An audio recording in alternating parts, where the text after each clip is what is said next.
wearing ornate silver and red armor and carrying a two-handed double blade katana, and he seemed Okay. pretty adept at in a way adept at combat. But as things went on, they all sidestepped and let us speak to Grumpsh. In fact, Derek led that conversation with Grumpsh because it was one at a time. And Grumpsh said, "You have to be willing." Mind you, in between slapping around his halfling, he mentioned you need to be willing to take the job before he tells us what the job is. So Derek looked back and said, what do Okay. you guys think? And everyone said, let's do it. We have no other options, really. Right. And like I Right. said to you before, Dad, you might have remembered, I said the only reason you guys got some more information on Striped Toadstool was, I believe, because Sean and Derek and, well, their whole group actually ended up laughing when he slapped his halfling friend, Reginald Harfellow. He slapped him again, and everyone laughed, and that seemed to get him on good terms. So he ended up talking about how he knows they've been making Striped Toadstool, but he doesn't think that goblins would get it by themselves. And he can talk more about that later if we happen to succeed at collecting a debt from Valentine Manor, um, which has been an evasive debt to collect for some time. So evasive that debt collectors have come and never come back from there. Oh, okay. Um, so we went to Valentine Manor, and there was some yelling about money owed as we approached the manor. But when we went in there, there wasn't a single thing. There was old food and old dishes and broken bookshelves and all kinds of old lived-in like disaster vibes, kind of. And then things started happening. People started hearing things, and then we saw a cloaked figure run out of the front door by everybody and run to the forest across the road. And after some debate about how useless Kyle is, just kidding, because he did not draw his bow at said figure, even though he was asked to. Because I Or was like, talk oh, to the or million of omens. He likes yeah, shooting little ladies instead. yeah, he does. But no, just kidding. If he's watching, I'm just kidding. But anyway, so we go to approach the figure who had since leapt into the bushes full stop and become non-visible. So as we Okay. approached the front gate back towards the road crossing, or what should have been the road crossing, it comes to pass that the forest is right at the gate and there is no Okay. road. And that was not the way it was. So they had a decision to make. Do you want to go back in the manor, or do you want to go into this forest? You guys chose to go back in the manor. Now, as things were getting heated, I had players roll constitution checks for unqualified reasons. And on certain rolls, certain things were visualized. Um, Urzog, you swear that you saw a wraith or something like one behind Kyle's character, did you not? Yeah. But he turned to shoot it after he dodged out, and there was nothing there. And similar other things happened. So they decided to go up the tower. There's a rook tower to the right of the building. It's attached to the manor, but it's like a spiral stair tower. So you guys decided to go up there. And as you did that, I asked you all to roll checks as well. Jesse rolled a, what was it, a 1? Or was it a 20? I forget. It was a 1. It was a 1. So we proceeded up the stairs. Everything was normal. But then suddenly a sparrow. Oh, that's another thing. We keep seeing birds or flying creatures around. I think there was a fly too, like a little fly. There's a fly in a teacup, but it's gone. There's a sparrow that led Jesse down the stairs, but before anyone knew what happened, she was gone, and that's where we ended. Is Jesse's gone, nowhere to be seen. Okay, And so the rest she of went you guys off are, on her own for whatever reason. yeah, you guys ran down, and she still wasn't there after her, so Okay. she's gone. And like I'll explain, we'll get into it, but right now we're still in Valentine Manor. We still have a debt to collect with no apparent residence. So we need to do some exploring of Valentine Manor. That's where we're at, really, is what is going on here, Okay. and what can we do. So I guess we can proceed whenever you all are ready. Whenever Sean's good to go, we can go. You guys can proceed as long as you don't incorporate me into a conversation at this very second, but I'll be good to go in like 2 minutes. But you guys can discuss what's going on if you want. Okay, so you guys are at the foot of the stairs. You guys meaning not Gal, everybody but Gal. You guys are at the foot of the stairs, the spiral stairs. Gal has just run off completely and seemingly vanished. there is the stairwell leading back up where you guys were, but you guys were there already, and there was just an observatory window that overlooked this old farm, right? But there was nothing of substance really to be done there. It was just a wooden platform and a sort of a spherical window through which you like look through a telescope, but there was no telescope or anything like that. Now, what's weird is that the stairs to the right, the to the right of the stairs, potentially where Gal could have gone, there's just a brick wall. There's a staircase, and there's a brick wall leading off the bottom of the staircase, and then there's just back out to where you guys already were, which is to the majority of the manor. Okay, there's still rooms to search in the manor. Don't get me wrong. Okay, there's still a lot to look. This is a big place, but for all intents and purposes, Gal either ran back into the rooms, or she's disappeared. So that's kind of what you guys have to assess. What to do now? If you have questions about what rooms you could potentially look through, we can get to. I can detail that for you guys. But at the moment, you guys kind of. My first question is: does anybody have detect illusion spells? Because it seems like this forest and these walls might just be an illusion. That was one theory you guys did have, right? So go ahead and discuss that if you want. I can give some prompts if needed. Yeah, if you guys I forget don't to know discuss. if anybody has that ability to detect illusion. I know I don't. Well, yeah. Go ahead, please. I was gonna say I'm pretty sure I don't have anything of the sort. No, I don't either. So Okay, guys. So here's a few rooms. Let's just say, okay. So there's a foyer which we've been in, right? And it's attached to the kitchen. Okay. There is the kitchen, of course. There's a dining hall. There's a pantry. There's the servant's house out back from the mansion. Okay. And there's a tool shed, a garden, and a graveyard. Okay, that's what's in the premises. And then there's the observatory tower, which you guys were in already. Okay.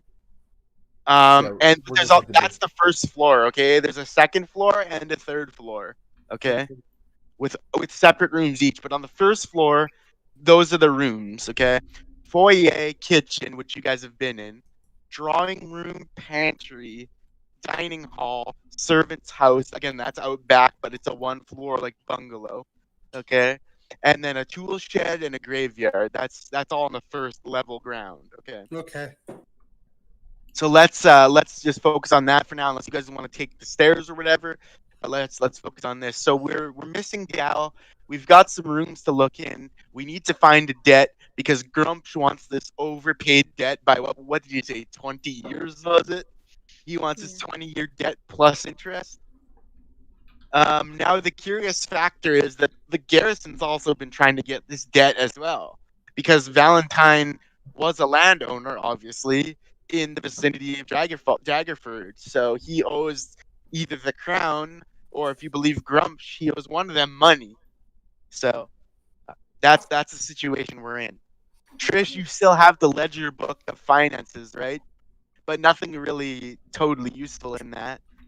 That I checked out of a window? Yeah, you threw out the window to see if anybody was home, and nobody came running, right? So, okay, guys, so what'll it be? First floor, do you guys want to still check out some rooms together or separate up? What do you guys want to do? So did we see where Gal went? Sorry? No, we don't know where she is. No. We saw her run right at the top of the top of the tower and go away, and that was it? Yeah, she ran down the stairs almost as soon as she got up them. So yeah, then I think we tried to like yell after her, and we kind of followed her down, and she just wasn't there. Right, it was like she just had this urge to go. So Well, I would say if we do split up, nobody by themselves. I would say we should stick together. But if we do split up, we got to be at least in pairs. But I would say stick together. And we I don't think we could split up, especially if there's some of us disappearing and right. We're all kind of seeing things. Like I'm hearing things. So I think we should go to whatever the room's closest to us that we haven't already explored, and do start from that way. Able to just turn down the light a little bit? Okay, so the closest room to the stairwell is based on my notes here. That's good. It is, pardon me a moment. It would be the drawing room. Would you guys like to take a peek in the drawing room? The drawing room. The drawing room, yeah? Okay. Yeah. Yep. All right. Okay, so the drawing room. So here's what you guys get. The drawing room is a large square area that's closest to the observatory tower. So the room's in complete disarray. Okay, there's books and papers scattered like everywhere. As we've already seen, the turret or the observatory tower that already looks out over the lawn and the farmlands, right? Now, you guys, I'm gonna need you guys to do an investigation check. Somebody here that wants to start to, or a bunch of people that want to start looking around. Okay, so I'm gonna need you to do an investigation check. Yeah, I'd like to look. I mean, I think I'm like yelling out like, Gal, are you in here? Right. Okay, so you're actively investigating. And Okay. I'm searching around. Okay, so please make a roll right now on investigation skill. If you have it specialized, you get a bonus. If you don't, you get the Also, raw. I remembered that since I'm poisoned, I get disadvantage on all ability You checks. do. So Yes, I'll you do. make sure to do that. Yeah. Are we all doing that roll or just Rob? We'll start with Rob because he took the lead, but you all can do versions of that as required. Okay, I'll let you know when there's nothing So more to say. my lowest of the two rolls is 14. 14. Okay. So that was successful, for the record. And as you look around, Sal, and as you're calling for Gal's name, you notice a portrait of a young couple among the paintings that line the walls. That young couple, that portrait, contains a pregnant woman with a sad smile in front of a tall, melancholy-looking, pale man, both human, okay? So there's a painting of a young pregnant girl standing beside a thin, melancholy man, okay? Do I notice them? Have I seen their likeness before? You have not seen them before. They're strangers to you. Okay. Is there any inscription or any signature on it or anything? No. None that you can see. Good question, but none that you can see, no. Okay. Did you clarify if this was a painting or like a photograph? painting. Oh, sorry, it's a portrait. So it's a painting. It's a large painting done to render the reality. Okay. And, back in the day, they had no photograph, right? So, it's a painting, presumably of real people. That's what I'm trying to say. Okay. So does anybody else want to take an investigation check? That's all that Sal notices. This painting. Yeah, I'll certainly take one because I got a very high investigative skill. Okay, go ahead. Okay, natural 16 plus 5. Okay. So I got a 21. So as Sal's looking at this painting, running his hands around it and everything, you're checking some of the bookshelves. Let's say Aljax, okay, some of the papers that are scattered, and you find a letter. It's still sealed in an envelope. Would you like to grab it? Yes, I would. Okay, grab the letter. You wanna? I'm reaching for the bookcase and I'm grabbing this dusty letter that I happen to notice. Okay, it's sealed but not very tightly. The age of the wear of years sort of dusted over this thing. The seal's sort of broken on its own naturally over years. You can pull it apart really simply and grab the letter inside if you wish. I'm sorry, you were breaking up there? Oh, sorry. I was just saying that my apologies, guys. I was just saying that the letter's still in the envelope and it's still sealed, but the work of years has sort of taken the stickiness out of it. So you can pull the seal off pretty easily and pull the letter out if you want to. Yeah. Okay. I'm getting the letter out and I'm perusing it. Okay. So you're perusing this letter, and it says, Dearest Oleander, I wish that you were here with me. I love you very much, and I'm writing you to inform you that your father has uncovered the smuggling ring that we had worked on, and he's now on a warpath to bring the masses towards us. I know you didn't want to be involved in this, but I felt I had no choice. I love you. It'll all be fine. Signed, Rin Ann. Signed who? Rin Ann. Renan? Yes. RYNNEANNE. Rin Ann.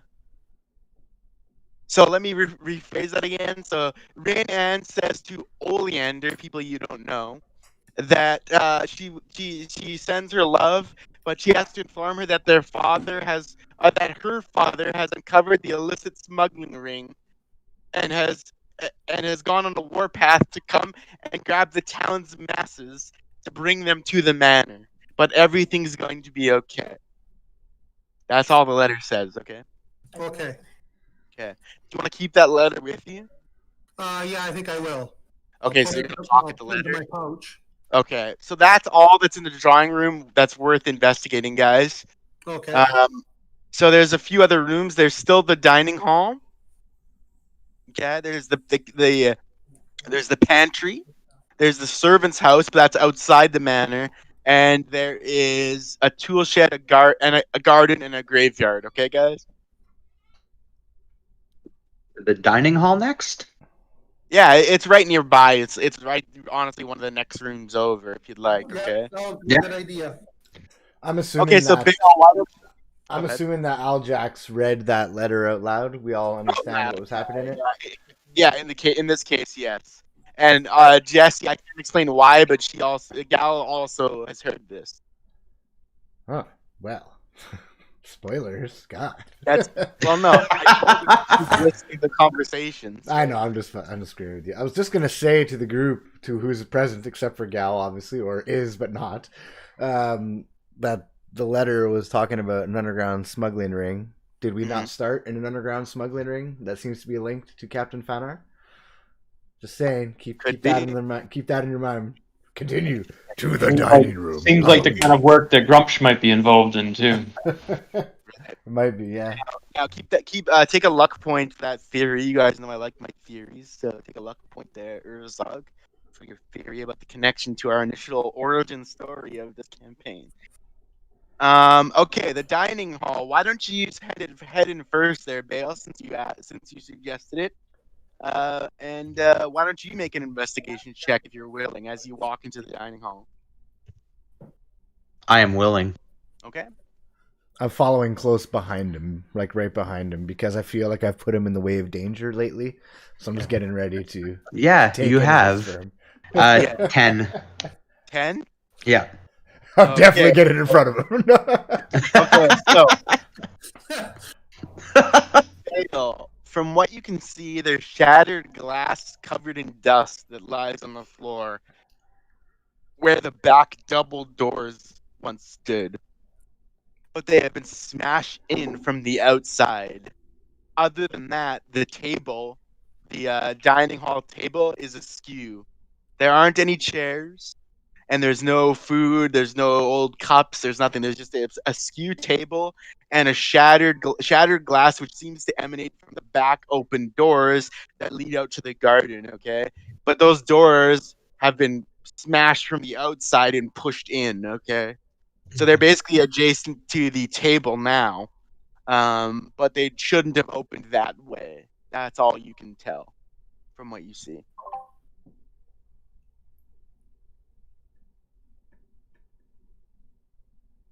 Who would like? Would anyone else like to do an investigation check in the dining hall? Would you like to do an investigation check? Why can't you hear? I don't know. I think being a dick. I still can. If nobody else will, I sure will. Okay. Did Trish respond to you, Sean? I didn't hear. She would like to do an investigation check, but her Discord is frozen at the moment. Yeah, I can. I couldn't hear you guys. Wait, it's coming. That's back okay. now. That's okay. Okay, so why don't you roll, Trish, your D20, please, on your investigation I can hear now, skill. but I can't see. Yeah. Can you relay that to her in case he didn't hear me? Yeah, she heard, I think. 10. Okay. What's my 10. Your So your investigation? Is it investigation or it's perception, right? No, it's investigation skill, I Is believe. that her? Isn't it? Trish? It should be intelligence. Yeah, it's 0? +0.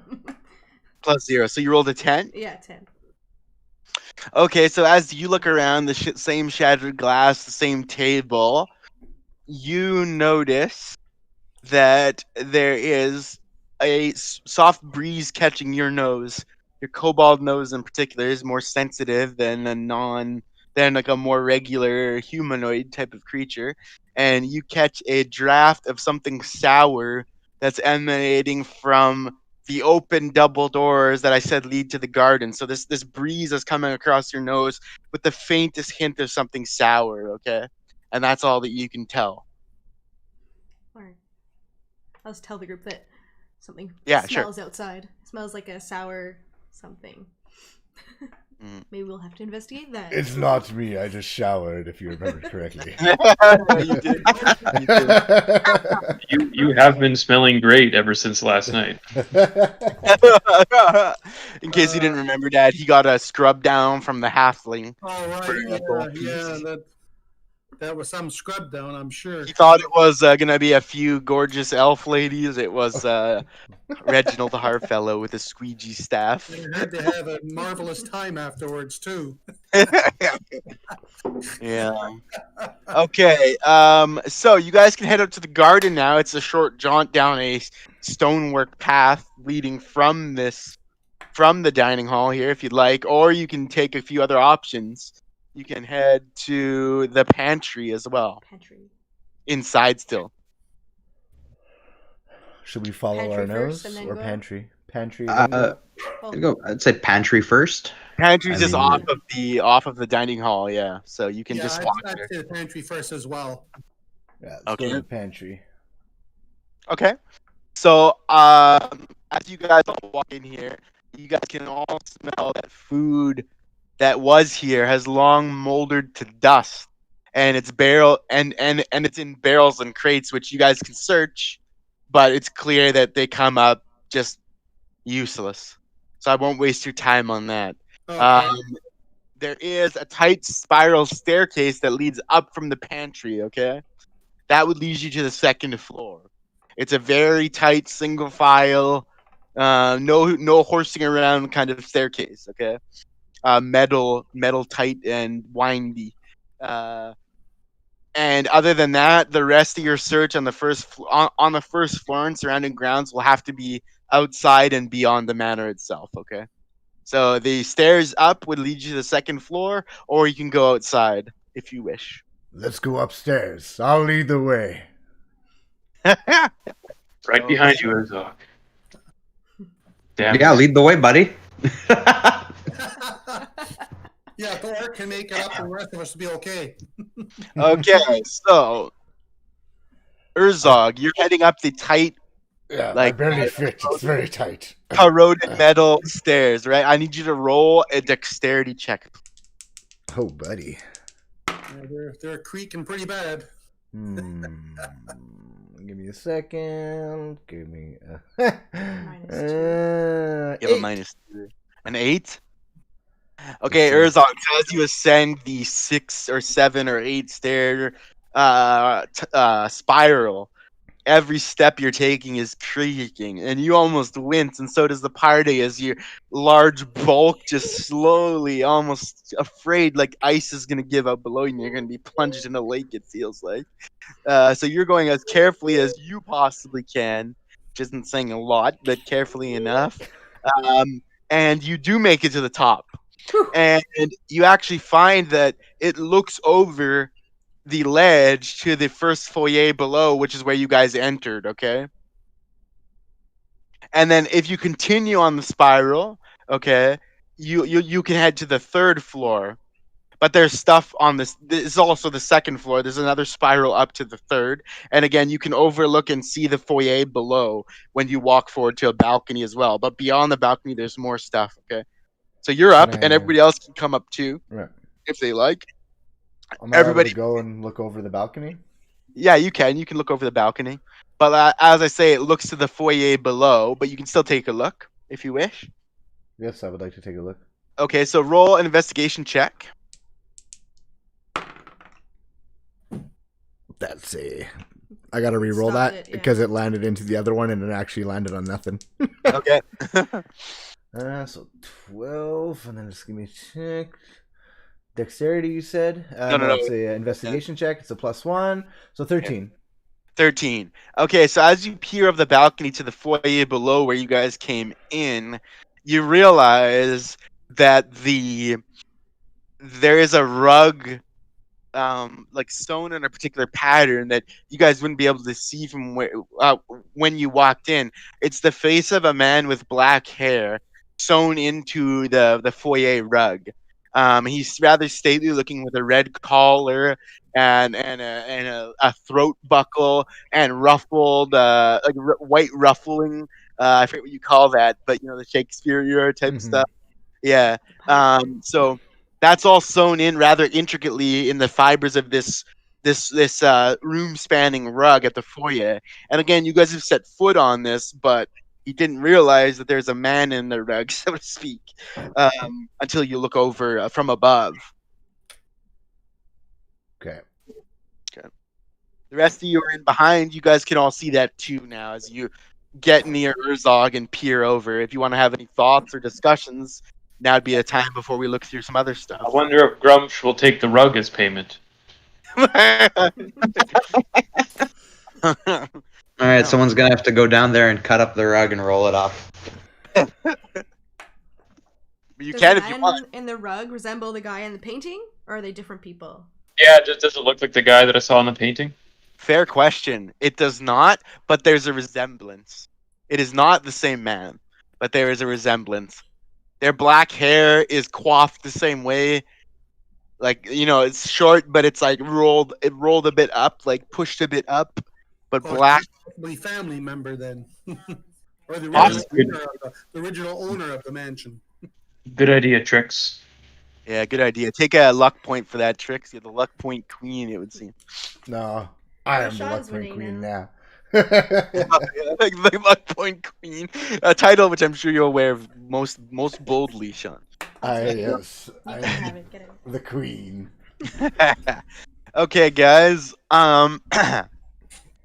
So as you guys look around, you see the rug. You can roll the rug up if you want. Somebody would have to go down. Maybe a 2-person job if you want to do that. You can.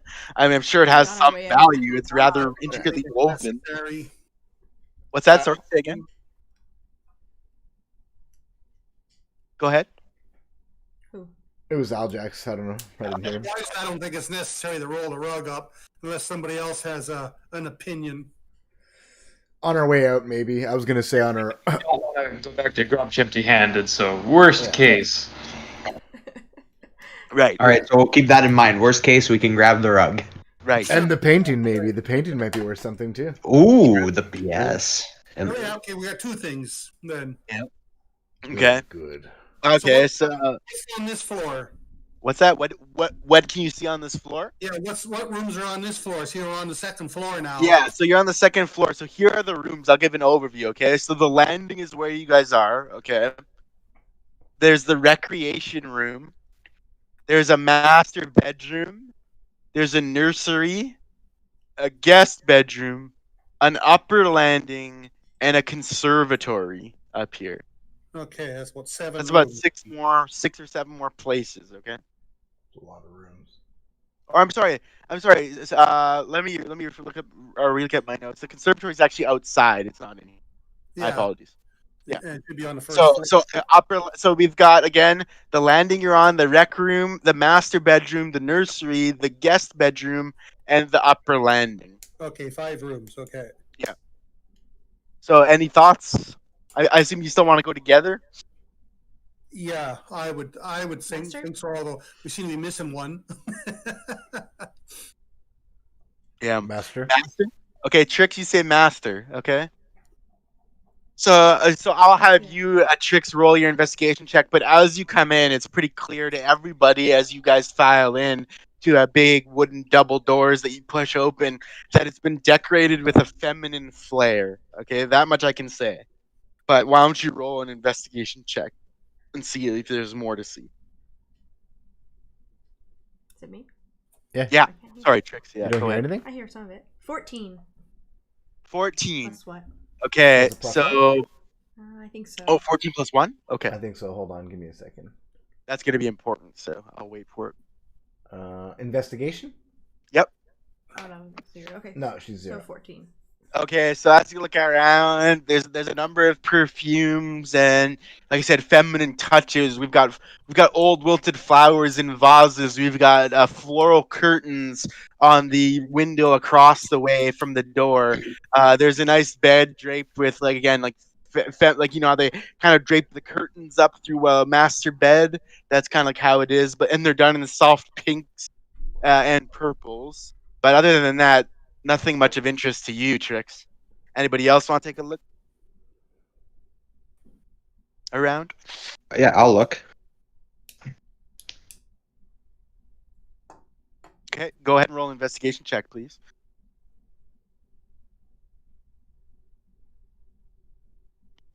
Uh, 11.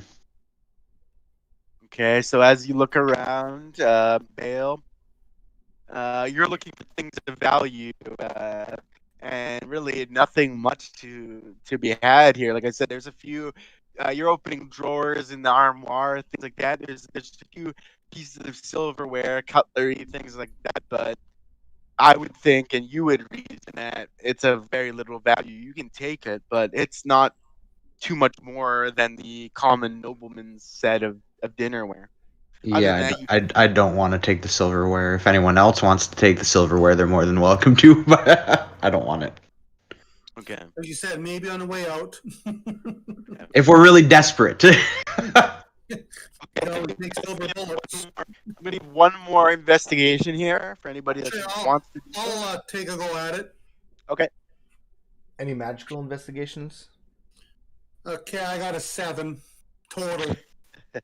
So as you look around at Aljax. as you look around Aljax, trying to look more closely, your snake-like tongue slithering between your jaws, you kind of scoff and just say, like you've said before, human. Nothing much more than that interests you. Just a sort of almost disappointment at the decorative tastes of humans. Okay, guys, I suggest we move on from the master bedroom. You can come back here if you like, but let's move on for now, if you're willing. Yep. Rec room. Rec room. Rec room? Okay, go on. Rec Rec room it is. Rec room. So Urzog wants the rec room. I wonder Rec why. room. It's probably the most... Gal, are you in here, Gal? Yeah, let's not forget about her. Gal, if you can hear us, let us know. You knock 3 times.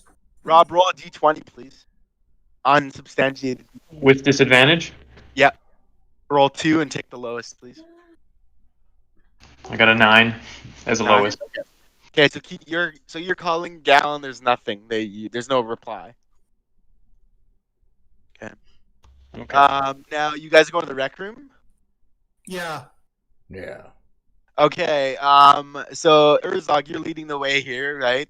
Hmm. And as you walk in, you open the 2 tighter doors you can both fit in, and in front of you guys is stacks and stacks of board games and card games and all these kinds of sort of group play items, like not for kids, but rather partially for kids and adults, board games, things like that. All nature of nice things that are playful in nature. Now, I'll just add that looking through any of this, because it's stacked like a hoarder, okay? Just board game on board game on board game. Any attempt to sort of look through this would take at least 10, 20 minutes to even get anything of value in terms of what are these things? Is there anything in them? Like in the boxes of board games, you know how they come, right, in rectangles and whatnot.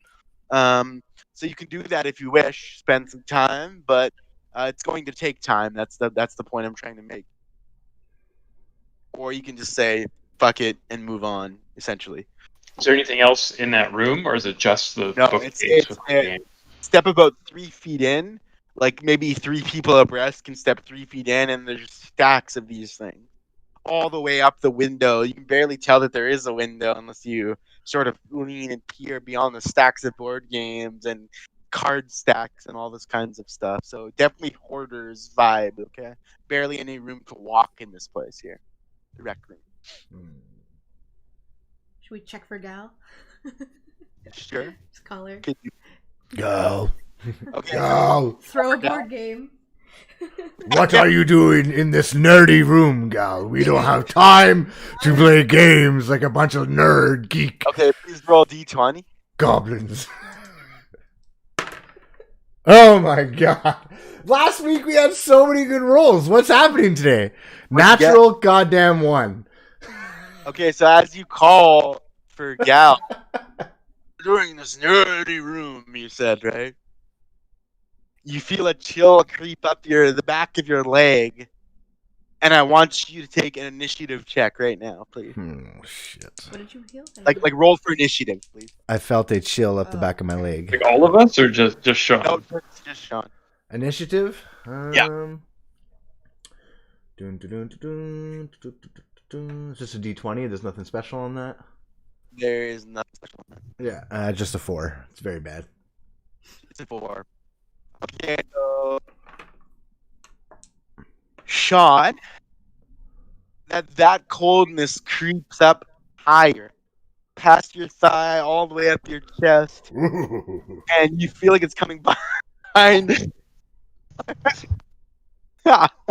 it's coming behind you. It's like you turn your back out to the door. Huh? You completely broke up there. Yeah, you were very. You did come back to normal, but Okay, just keep reminding me, okay? Because this obviously this mic's not great. So, now, so Sean, as you look back behind you, you see a ghostly apparition immediately in the hallway where you guys just were at the landing, and it's coming towards you, and it's reaching out towards you right now. And so, what do you do in reaction to this? I yell at it. Okay, what do you yell? I just scream at it. Ah! Okay, it seems to reach even further. Its hand extends greater than the length of a human, greater than the length of anything corporeal. It serves to have its hand right in your face, as if undaunted by this yell, and you have just mere moments to react right now. Just mere moments. Anything else other than your yelling voice that you might I'm want going to. Okay, so now it's come closer to me at this point, Its hand is like right near your lips, and it's like a spectral like. It's like in your I'm gonna charge through it to the door to get like behind it, like charge right through it, Okay, so you're charging right through it. Okay. right through it. I'm either going through it or I'm taking it with me. Either way. Okay. All right. So now, so you're making a charge attack. Let's say, right? So I need you to roll a like you're gonna use your speed, right? But I'm gonna need you to roll a strength check. So D20 plus your strength mod. Okay. Okay. So D20, I got 14 plus my strength. I believe it's plus 4. Okay. Give me a second. Yeah, so 18. 18. Okay. So now the arrangement was something like this, right? Sean, you stepped in this room first, right? Maybe a couple, maybe two abreast. But behind you is some of your own people. So I need these people to roll dexterity checks right now. I need Aljax, I need Sal, and I need Trix to roll dexterity checks right now. Okay. I have a 20. Okay. And what was it? I thought I heard somebody else say something, right? I got a 2. You got a 2? And I got And that's a with 6. disadvantage? That's disadvantage, yeah. Okay, and Trix, can you roll a dexterity check, please? D20. You got 6 plus 3. 9. So 9. Okay, so Rob, you rolled a 2, you said? Yep. 2. Okay. So Urzog, you think of only one thing, the barbarian that you are. This ghostly apparition, this hand is extended towards your lips, and the first thing you think to do is bury your shoulder and charge forward, correct? Yes, sir. As you do, you reach to almost spear this vision, this apparition, this ghostly, ethereal creature, and as you grab it for a spear, you find it fades away, and in your arms is Sal. And you rushed it right to the back wall, and I need you to roll a D6, please. 1d6, please. I need you to roll 1d6 Urzog, please. 1d6. And the rest of you guys, whoever rolled, also Trix and Aljax. Aljax, you definitely dodge out of his way. Absolutely. And same with you, Trix. You scurry out of his way as well. You guys are okay. Sal? I'm assuming this is a damage dice. I rolled 4. It is. Okay. And does Rob get to roll an armor dice or whatever to see? No.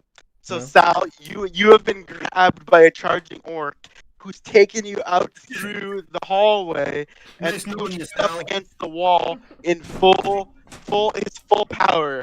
So you take 4 damage from Urzog. As you Yeah, I'm down to 5 HP. My God. I'm so sorry. I'm so sorry, Sal. D20 right now, Rob. Sweetie cat. Can you roll a D20, please? Roll a D20? Okay, with disadvantage? Yep. Okay. 11. Okay, so as you slam your back against the wall, Urzog gripping onto you, and almost he sort of like realizes what he's done and looks like incredulous. Huh? What? And then you are winded, Sal, and drop to a knee in front of Urzog. But other than that winding and the force of this blow, you seem to have escaped any significant, like, altering injuries. Nothing seems to have broken or anything like that. But you're on one knee, and maybe you should talk to Urzog here. I'll just stay on my knee for a second. Just. Wasn't playing while you're there. I'm so sorry, Sal. As I called out Gal's name, there was an apparition coming through the doorway behind us, and I was in a trance almost. It's like I saw nobody else behind me but the see-through apparition, and I charged at it in my barbarian orcish ways. And unfortunately, you got in the way, and it's still my bad. I'm not blaming you. I apologize. Our big brave orc. Can you help me up, friend? Yes, This manor is doing terrible things to our minds. I put my hand out and I grab his arm and almost with ease, I guess, because I'm so strong and big, I pull him up onto his feet. Okay. So you are down to 5 HP. That's correct. Sal? Yeah, 5 HP. God, I'm so sorry. This is gonna go bad. All right. So that was I guess you guys want to still look through the board games and take like 15, 20 minutes, or do you want to move on? I think we can pass on the board You game. can always come back, right? So. I mean, again, maybe the board games would be valuable in mass quantity, so let's just take note of that as like inventory that we could steal on our way out if we have to. Okay. Okay. So the next options that remain are. What's that say again? Sorry. Necrons. Okay. Say again. Nursery guest bedroom, upper landing remain. You guys. Nursery next, I guess. It's next on the list on the way. Okay. Yep. So okay. So There was the pregnant figure in the painting. what's that? Sorry. There was a There pregnant. was the pregnant figure in the painting. Good point. Good point. This nursery had better not be haunted or anything. I think we're far past. I think we're far past that. That ship has sailed already. One non-haunted room would be nice. Especially kids haunting is always uncomfortable. Yeah, exactly. Yeah. Extra creepy. So as you look at. Sometimes I only hear some of you guys, so that's why I stopped, because I'm not sure what's being said yet. So, anyway, so as you look in, Dale, to the nursery, almost begrudgingly, you notice baby toys and clothing. You're breaking terribly again, Alex. Oh my gosh. So you notice? Can you hear me now? Not any better. Oh my god! What the fuck?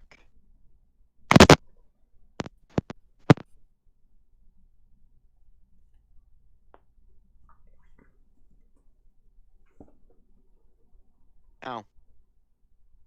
Say again. Nothing. Nothing. Oh, there we go. I heard you there. Okay. All right. So as you just let me know again, we'll have to just work with it. I obviously need to buy another mic again. So, Check downstairs with my stuff too. all your shit's old and bad. No, I don't want it. Oh, I got a couple good headsets down there. But do they have mics on them? One They does. need mics on them, or else they're not. You're disappearing again. Holy shit!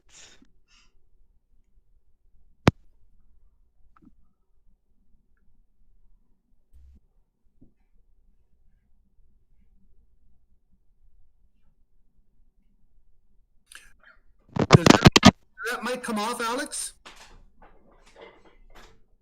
This cat doing? 1 sec. What's this cat doing? Jesus. This cat just climbed the baby's jungle gym. Oh my goodness. Here, let me go see. I got a mic that pops off. Let me see what I got downstairs. All right, I guess this is a good time for drink refills and coffee refills, ladies and Can you gentlemen. guys hear me now? Yeah, we can hear you. Yeah, we're always Yeah, able to hear you, but like, down to my laptop mic now. Okay, so because sometimes what would happen is it goes like kind of like robotic-y. So it's not that we can't hear you; it's that we can't understand what you're saying because it like yeah. breaks Did up. my dad leave? Why did he leave? I don't want his headset. You're still breaking up anyway, though. Now yeah, you're still breaking up a little. You want a refill of coffee? Probably just Discord being Discord at this point. Yeah, or just a Discord thing. Intermission. He could try dropping out of Discord and rejoining, or maybe. Alex, did you remember to run Discord as admin? Yeah, I did that. I left specifically to do that earlier. Okay. This is the fact of my being terrible. No coffee for you. No, just leave it up there. Thank you. Oh my god! I almost killed Rob. Bro, you're the absolute worst. Can you still hear me? He can't still hear me. I said he can't hear you. No, he said first Bale, now Rob or Sal. Bro, he's just trying to kill everyone out here. He's a Kyle with a Kyle's multiple not cocktail dead in the yet. stairwell. Bro, yeah, he's exactly like like Kyle with a Molotov cocktail in an enclosed space.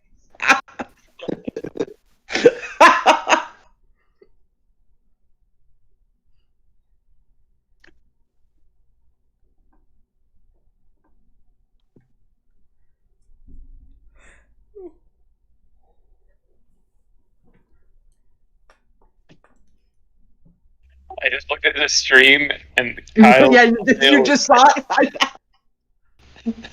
I wanted to comment to Sean on it, but we had already started going, and I was just. I just love how we put it there, just big capital red letters, dead exclamation point. He won't believe that when he sees it. Oh, and you know we're gonna fuck with him the next time we talk to him. Kyle. We're gonna be like, well, Kyle, because you weren't there in time, a ghostly apparition ripped your body to shreds, down to the molecular level. There's nothing left to resurrect. Sorry, buddy. Elf is back on the menu. Everyone back, or is Alex still Okay, are we back yet? What are we doing here? Is my dad back? Now? Can you see me? Yeah, Jesse's just on the way back. Okay, I'm gonna switch to my phone. Okay, that's what I'm gonna do. Yeah. Yeah, he's been breaking up terribly. I am Urzog I Doomhammer. was looking for must be in his room I there. am wearing my Right stereo downstairs. helmet. Look at me. In all my glory. What's that? Uh-huh.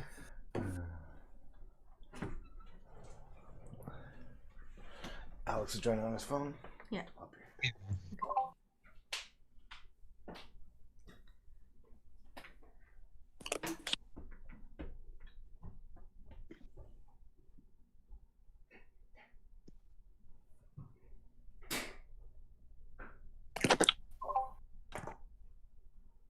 Okay, y'all.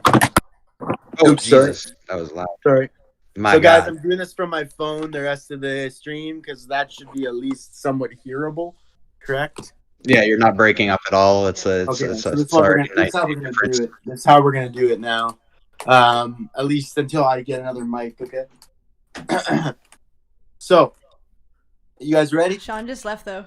Okay. Back in a second. Oh my I God. feel like whenever we get the phone version of Alex DM, it's like a different DM mode. Yeah, Yeah. it's like being a Megazord. Just The characters escalate. Do they? You think they The grumsh intensifies. Dude, Grumsh was all done on PC, wasn't he? Well, you were. Was he? I don't know. Yeah, he was. Grumsh Because was it gets more maybe the dramatic because you get the shaky cam when you're using the Yeah, phone, it- right? So it's like it Oh, adds right, like it it was adds got like a different intensity. feel to it. Yeah, It's more raw. It's real.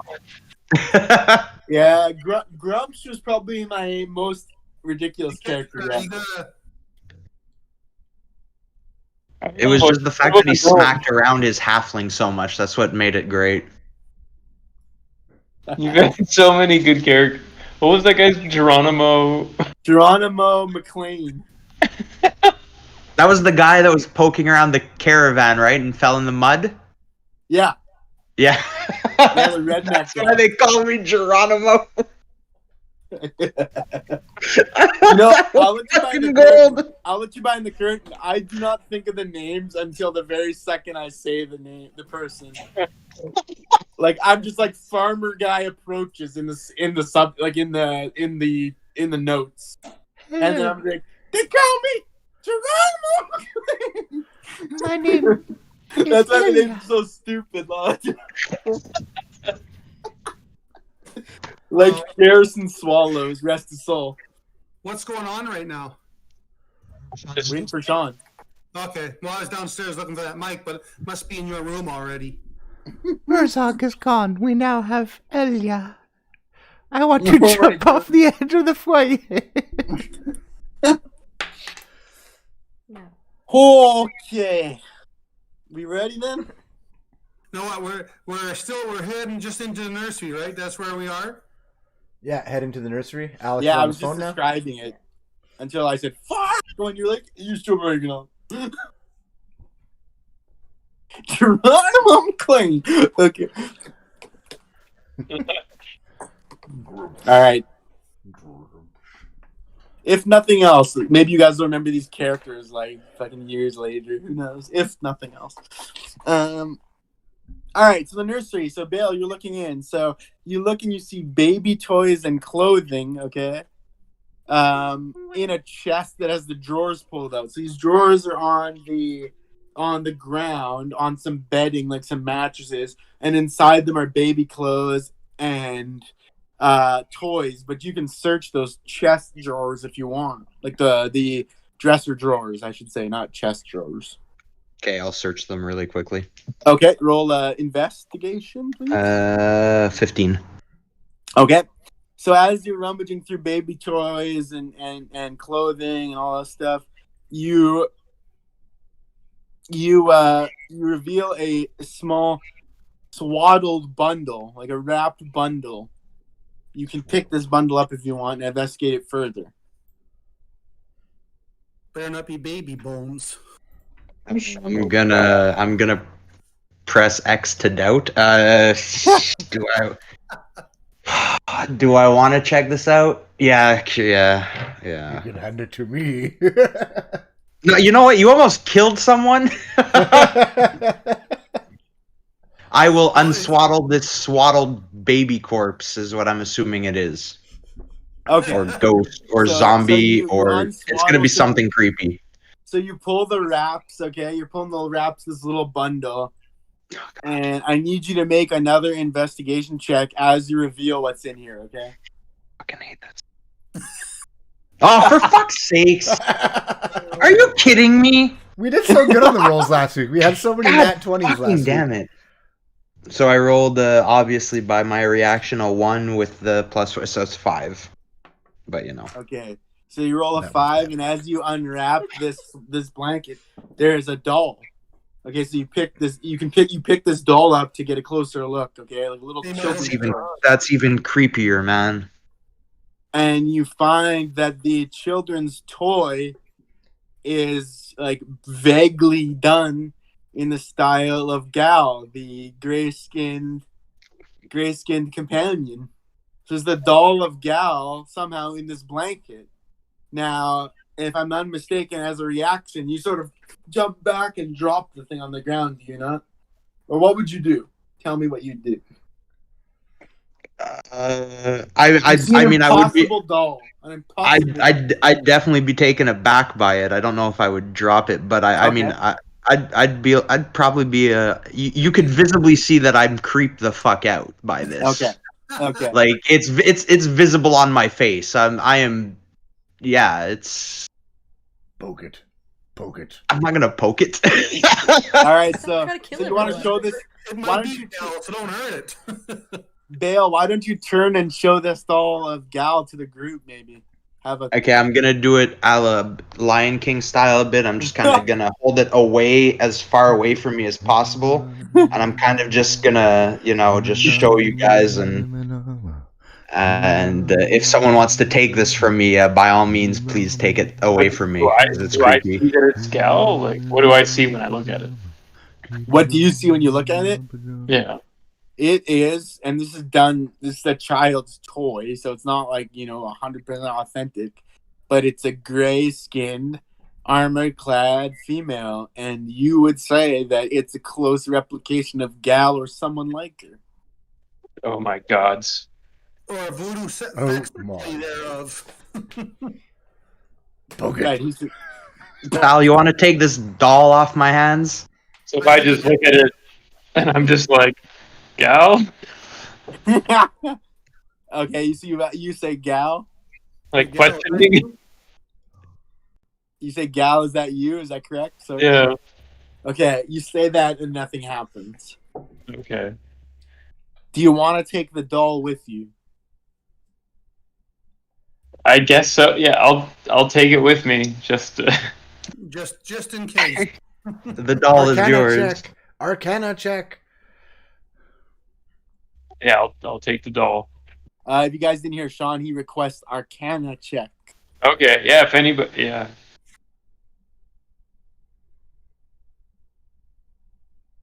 I mean, I suppose I what do I have? Eldritch touch the doll, Derek. Eldritch touch it, Bale. I don't have an Eldritch touch. Okay, as you guys are doing this, I need you guys to get ready to mute me so I can speak with Gal one-on-one, please. Okay, do you want us to do the Arcana check first or mute first? Do the check first. Okay. I guess I'll run an Arcana check then. Okay, and if you want, Aljax, you may also run said check. Sure, I will too. Oh, baby, finally a good roll. So I roll a 22 total for my Arcana check. 22? Yeah, 18 plus 4. Okay, so Bale, I'm assuming you're going to let that stand. Aljax, you don't need to add on to that. No, I'm not gonna. Yeah, that is Okay, so Bale, you've shown the doll of the approximation of Gal. And as you sort of grab onto it and sort of run your hands around it like you would any spell material or anything like that, what you do know, and I'm just going to assume you share this with everybody, what you do know is there is a magical essence to the doll. And what you can note is that it's not illusory. It's not an illusion. Okay.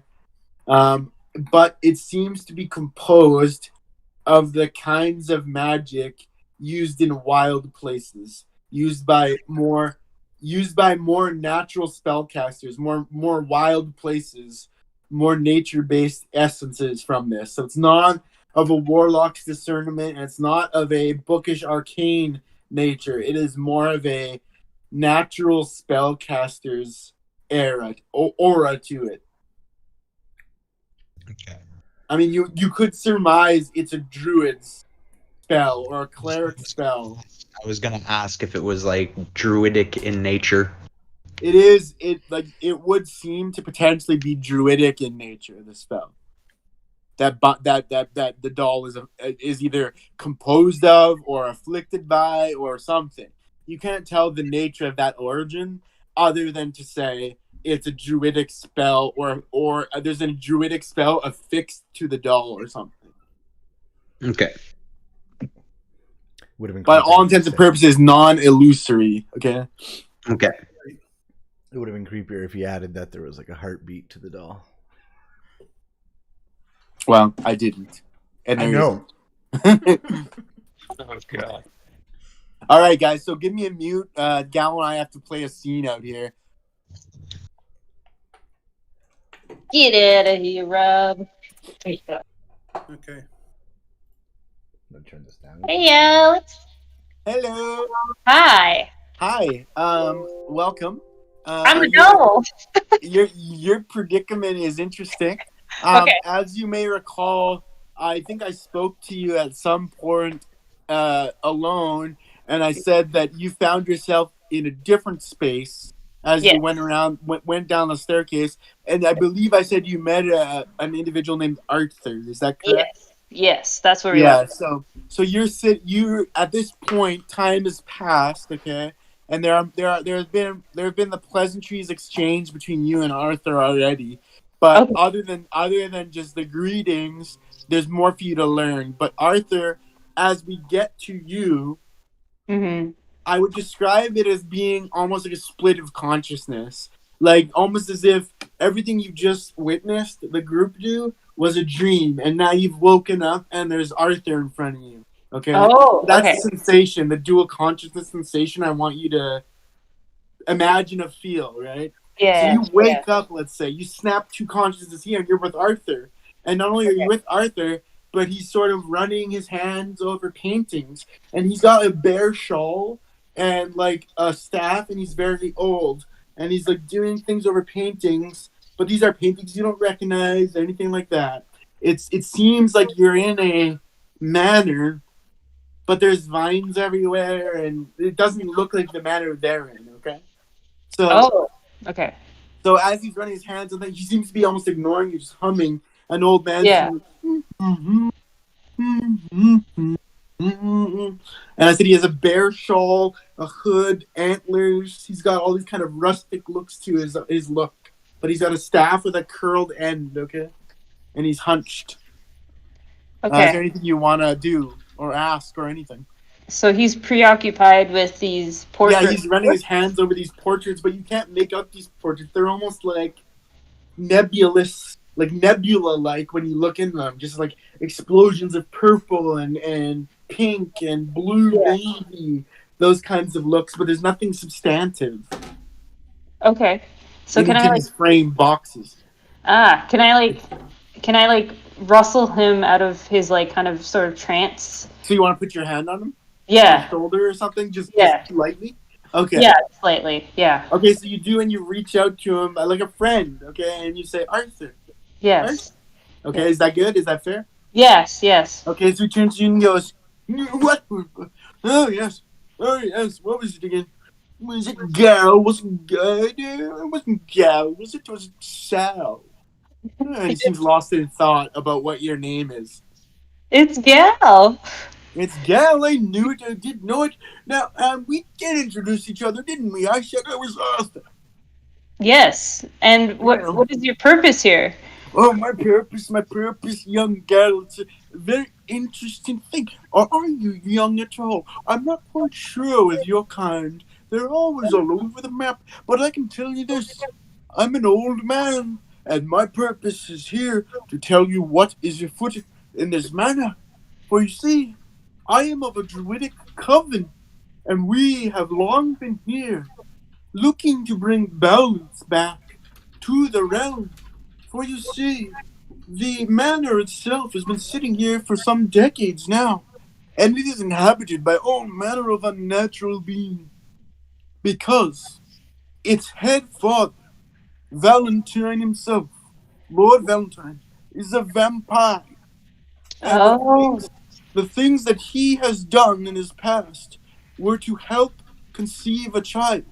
And to do so, Valentine trafficked in the illegal arcane to try to impregnate a female human with a vampire spawn. Something that we would consider wholly unnatural. Yeah. And so, some 20 years ago or so, my druidic coven came here to put this to an end. It is not because Valentine is an evil man. It is because Valentine is an afflicted man. And where you find yourself now is where he put us also. We are in the realm beyond. We are in the realm that will be. We are in the realm that should be. The vine, this is the man. The vines, the grasses, you see, they grow. They grow as they should. They grow as they ought. But things in the manner, they are not as they ought to be. They are almost held in a stasis. Sometimes you can hear them speak, Valentine's family. But your friends, they best be very careful. And I have done the thing while you were asleep. Presumably, still adjoined with your formal consciousness, us druids are familiar with such things. And if only I could get my companions to do the same, maybe we could still speak with them. But we cannot. And only you can only sometimes see what is happening. But in that time, you were asleep with me. And I did, when you were asleep, I fashioned a spell that would project your image onto an object that they could not possibly doubt. And I should hope that your companions would know that it at least means that you are alive. But other than that, my dear, you are stuck with me, at least until they figure out how to deal with Valentine. And as he says that, it sort of ebbs away like a fading dream. And that's the end. And now you come back consciousness to the happenings in front of you, as if you fell back to dream state, okay? Okay. Is it through the eyes of the doll, or is it like... No, you're just seeing it like detached, okay? Okay. Thank you. Yeah.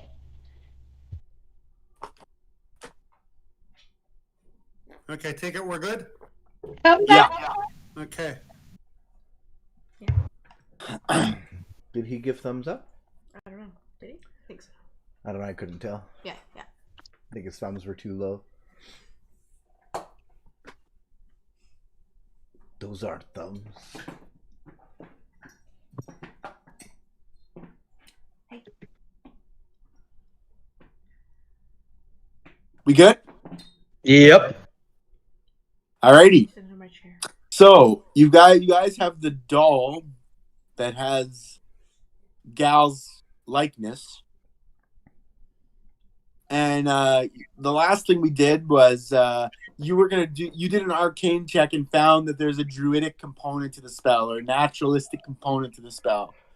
Bale, correct? Yes. So you might want to say that to the party, even though they've heard it. Maybe you guys want to discuss what that might mean or whatever.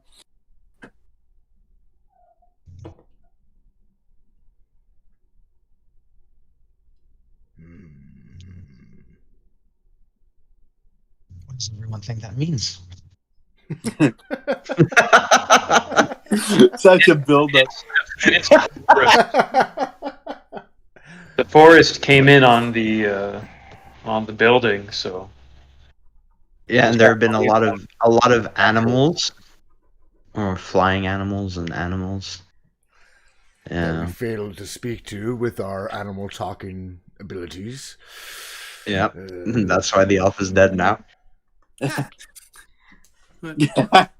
I know, Sal, is I'd be very careful with that doll, because I don't know how, but it's either Gal or a likeness of her that might lead us to where she is. That's just my gut feeling on this.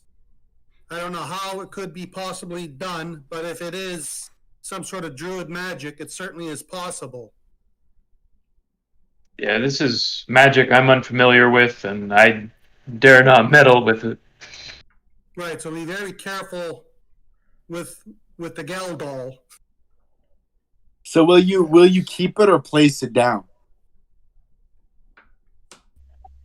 I think I'll keep it. I mean, I don't see why I shouldn't keep it, unless Same anyone here. wants to dissuade me.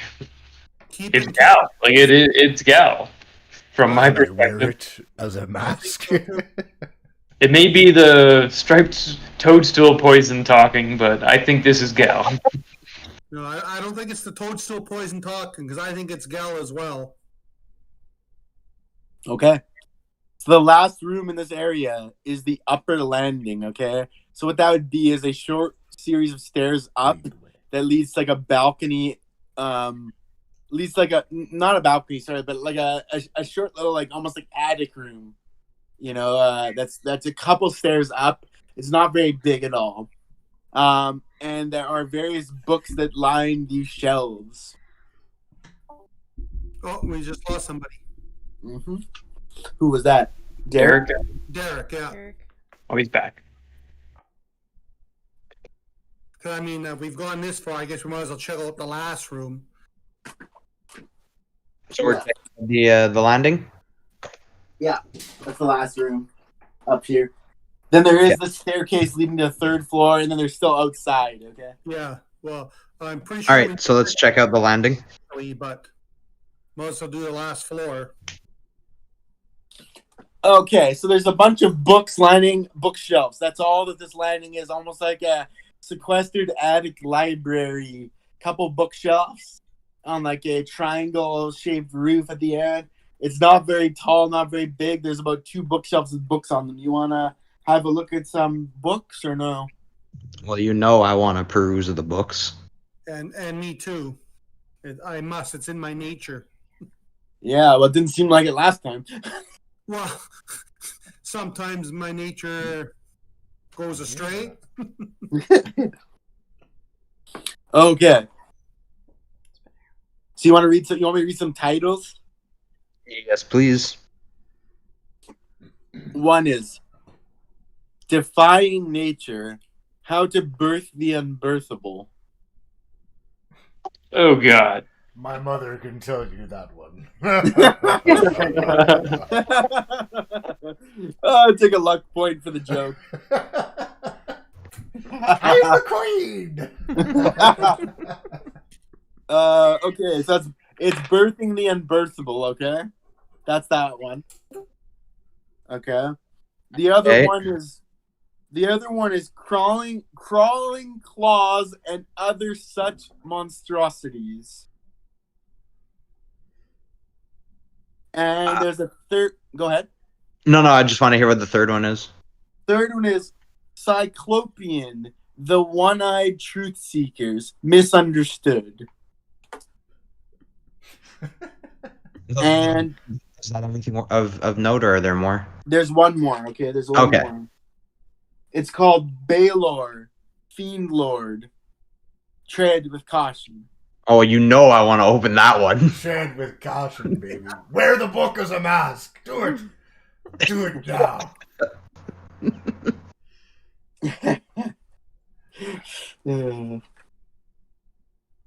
So wait, you want to open this book about Baylor? Yeah. Okay. I'm gonna read you a passage here.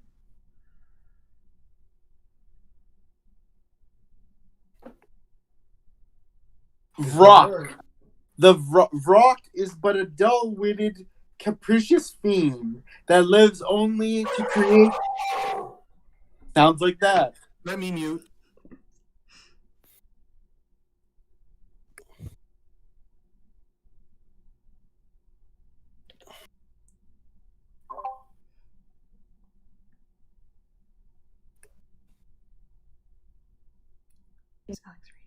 What? Kyle's here. The fuck? Oh. Yes. Sorry, I was having some problems. And anyway, my apologies. An elf wakes up slowly. Body parts missing. You're robbed. Okay. Somebody want to give him the quick rundown? Because I'd rather save my voice. Your character is dead.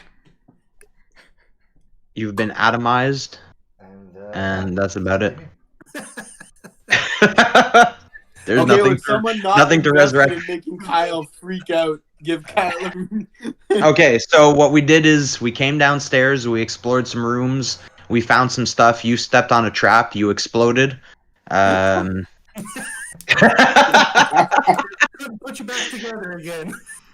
No, we explored the first floor, saw some stuff, went to the second floor, found a gal doll, and now Sal has the gal doll. That's really the don't forget main about what happened to takeaway. Sal, too. Oh yes, our good orc friend here, fucking stone cold stunnered him. 5 fucking Good job. 4 health because he thought he saw a ghost. And in true orc fashion, he attacked the ghost, and the ghost, of course, ghosted away, and he nearly killed Gal. And Sal didn't. Sal. And Sal has a Gal doll now. It's all quite spooky and mysterious. Spooky. Alrighty, so we're reading a book right now called Baelor. I did hear that. Did you? Yes. Okay, but you open it a few pages. Bale, and as I was saying, there's a subheading that says Vrock. Okay, Vrock are dull-witted, capricious fiends that live only to create pain and carnage. A Vrock resembles a giant hybrid of a humanoid and vulture. Its gnarled, bestial body and broad wings stink of offal.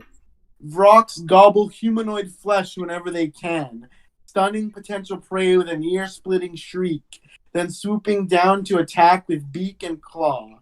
A Vrock can shake their wings and release toxic spores. Coveting pretty things, Vrocks turn their attention and turn on each other to lay claim to cheap jewelry, ornate or otherwise. Then you flip more pages and you note Baelor. Figures of ancient and terrible evil. Baelors rule as generals over demonic armies, yearning to seize power, while destroying all those who oppose them. Wielding a flame whip and long sword, they channel the power of storm. A Baelor's battle prowess is fueled by hatred and rage. It channels this fury in its death throes, falling within a blast of fire that can destroy even the hardiest foes. To fell a Baelor is to fell yourself. And that's almost the end. But as you flip more, you do notice some other terms, okay? Here are some other terms you can pick out. Grat, Jubilex, Loth, Yinogu, and other demon lords. But the book seems to go on infinitely, so that's all you're gonna get from that right now. Seems to be a book about demons and their various kinds. The other books that I said were Birthing the Unbirthable, correct? Yeah. Cyclopean Misunderstood, right? The One-Eyed Truth Seeker Misunderstood, and Crawling Claws and Other Aberrations or something? Yeah, something about monsters. Yeah, so which one did you like to read, Aljax, let's say? One about monsters. Crawling Claws and Other Horrific... Okay. Crawling Claws. Such a strange perversion. Crawling Claws have been seen as acting creatures, like the severed hands of murderers, animated by dark magic, so they may go on with the killing. Wizards and warlocks of a truly dark bent use crawling claws as extra hands in labor. A crawling claw shall not be turned, nor can any cleric seek to cause it fear. These monsters are entirely bound by the will of their creator, which can concentrate on a claw in sight to control its every action. But they do not act alone. Crawling claws always have a master. Though they do possess a malign intelligence capable of a dastardly feat, something from which its parent body could only ever have commanded it to do, it now does on its own. And that's basically it. Okay. So it's speaking of like a necromancified hand Yeah. that's used by evil. So the other books are again Cyclopean, One-Eyed Truth Seeker Misunderstood, and Can I read Birthing the Unbirthable? Birthing the Unbirthable. Can you even read Orc? I can. I have very high intelligence. I went to school. Did you not know this? It's written literally in my backstory, you fucker. But yes, I want to read Birthing the Unbirthable because we were in a nursery before and we saw a painting with a pregnant woman. So I don't know. And this place seems to be weirdly weird. So maybe there's something in this book. Maybe that unbirthable thing was birthed from that bitch, and that's what's wrong with this place. Let's go! Let's read this book! All right, so as you open the front page, beyond the front cover, there's a quotation, like a, what do you call it, like an epigraph, I think. It says, "Could it be that Aboleths are older than gods, that before the divine ones came to be as such horrors shaped the multiverse? Now there's a chilling thought." And the quote is by Vakir Zenkir, Githazari philosopher and author of The Far Realm, Real Yet Unreal. And it goes on if you like. If you want to flip the page, you may. Yes, I would like to flip the page, narrator. Okay. Before the coming of the gods, Aboleth lurked in primordial oceans and underground lakes. Yes, they reached out with their minds and seized control of burgeoning life forms of the mortal realm, making those creatures their slaves. Their dominance made them like gods. Then the true gods appeared and smashed the Aboleth's empire, freeing the slaves. But Aboleths have flawless memories. They pass on their knowledge and experience from generation to generation. Thus, the injury of an Aboleth's defeat by the gods remains perfectly preserved in the minds of every Aboleth. Aboleth's minds are treasure troves, then, of ancient lore, recalling moments from prehistory today with perfect clarity. They plot patiently and intricately across aeons. Few creatures can conceive of the extent of an Aboleth's plan. Aboleths themselves dwell in watery environments, including ocean abysses, deep lakes, and elemental plains of water. In these domains and the lands that adjoin them, Aboleths are like gods, demanding worship and obedience from their subjects. When they consume other creatures, Aboleths will only add to their knowledge, and experiences that their prey had are added to their eternal memories as a singular mind. Aboleths, because of their fall from power, have their lives etched in stark contrast to their flawless memories, or etched in stark clarity to their flawless memories, for they can truly never die. Yes, an Aboleth body is slain, but from every slain Aboleth, the memory is rebirthed again with the new Aboleth, as if to imagine the Aboleth had never died in the first place. The Aboleth you kill will be the Aboleth that tries to kill you again, if only it's its progeny, but a progeny that understands who in fact slew its father, however many millennia ago. So the Aboleth, did they birth the gods, or did the gods birth them, and why would they birth such immortal foes? And that's the end. Interesting. Ooh, I'd like to read the last one. Would you? About Cyclopean, the one-eyed truth seeker misunderstood? Okay. He's not able to read. It says dead on his player card. Legends claim that Cyclopses are the spawn of gods of the giants. But these creatures pay little heed to any deities. They see little benefit in prayer and dislike ritual. which they perceive as complex, foreign, and a waste of time. However, a Cyclops that gains direct benefit from some site of divine power, or which is threatened by a supernatural force or creature, will pay homage as long as the benefit of threat remains. And so, dear reader, this is why the Cyclopean is the truth seeker, for they already know the gods are not like to exist. They do not spare precious time of living to think upon that which may not be.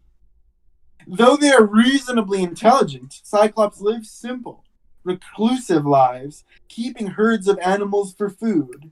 Their days are within their lairs are within a day's journey of other Cyclopses, so that they can meet and trade goods.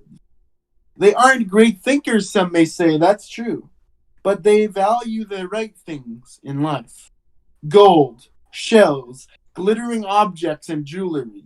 A Cyclops might wear a necklace strung with feathers and coins, but he will never offer that necklace to a god. That is the truth the Cyclops understands, and it is a truth that far more supposed sophisticated species fail to reach. The end.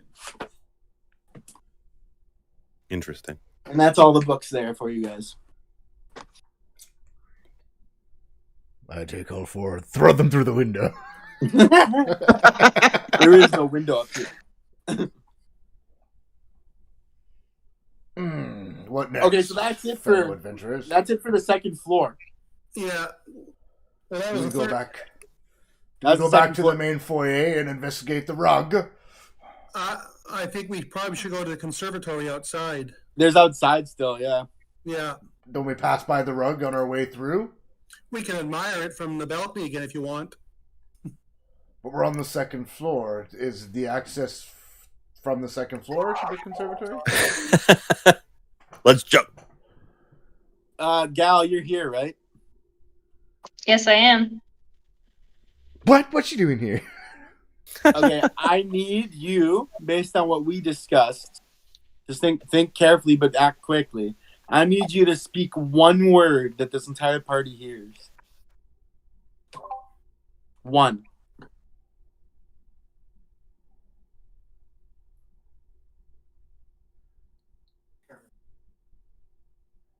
I'm going to give you 20 seconds to think of it. Oh my god. Can I just say vampire? You can say it. Yeah, that's what I'm gonna say. So the word is vampire? Yes. So suddenly out of the blue, you guys, a rumbling voice speaks in a familiar feminine nature and says, "Vampire!" as if yelling it out loud. And you guys look around you, but there's nothing there. Did we hear where it came from? Did it come from the No. doll? It seems to come everywhere, from everywhere. Oh god. Ethereal, one might say. Do we recognize it as Gal? Yeah. You recognize it You know enough it's her. as Gal, yes. I'm gonna say you would, yeah. Vampire. If like have we Vampire? Vampire is the word. Okay. would I know like as a cleric would I have experienced any vampires before, know anything about vampires? Can I do like a history check or something? Yeah, sure, go ahead.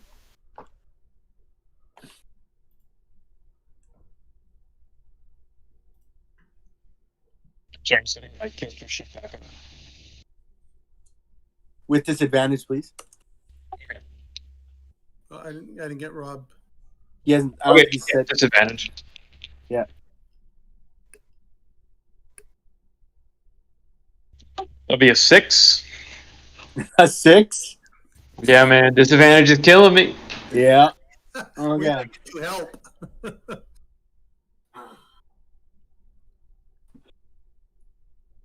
So, Salazar, in your studies as cleric, of course, the things like undead, they are like one of the key tenets of a cleric's training, right? Turn undead is a very important thing to master. In fact, if you fail to master that in cleric trials, you do not become a cleric. So affiliation with undead is a part and parcel of your profession. But other than these factors, you don't know anything specific about a vampire, okay? But here's what I can tell you that you do remember, and you guys can imagine Rob saying this to you guys if you want. Okay, so if a vampire isn't in sunlight or running water, it can use an action to polymorph into a bat or cloud of mist, or back to its true form. When in a bat form, a vampire cannot speak. When in mist form, a vampire cannot act, only move, and is held by very little. If a vampire were to succumb a poor fate, a vampire has the capacity to change that fate. However many times, that much is undocumented. That much you don't know. That much few scholars know. But they know that defeating a vampire is also to run against fate itself. And that's what your role can get you. That's what your role teaches you. Or reminds you. Okay. There's one other thing based on what you rolled. The vampire has the following flaw. Forbiddance. A vampire may never enter a residence without an invitation. That's it. Okay.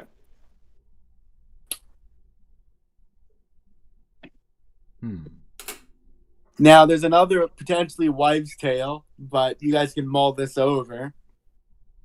There are some that say a vampire is so improper in the natural balance that it cannot in any way touch the two life-giving sources for living beings. And those, the wives' tale would say, are sunlight and water.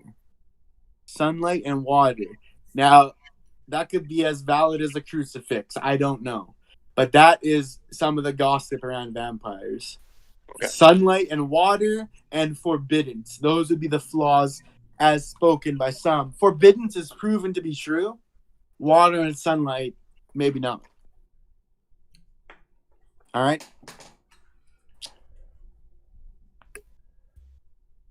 To the foyer to investigate the rug? If you like. Wasn't there still a third floor? There is, and there's also still outside where the sour smell was coming from, right? Yeah. And that the outside was closer than the foyer. If it matters. And the stairs, third floor, are closer than everything because they are attached to the pantry stairs, right?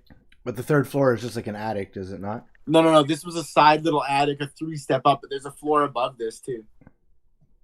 This is like a little raised platform with some books on it that were attached to the second floor still. It wasn't very high up. Okay, so do we want to finish off the inside, finish exploring the third floor, and then make our way back downstairs and outside? May as well. May as well finish the inside. Do you guys want to go to the third floor? Yeah. Yeah. Okay, so you're heading back to the pantry to the spiral stairwell, right? And I need who's leading the way? Are you gonna send Urzog again? Same stairwell, rickety, metal, tight, windy.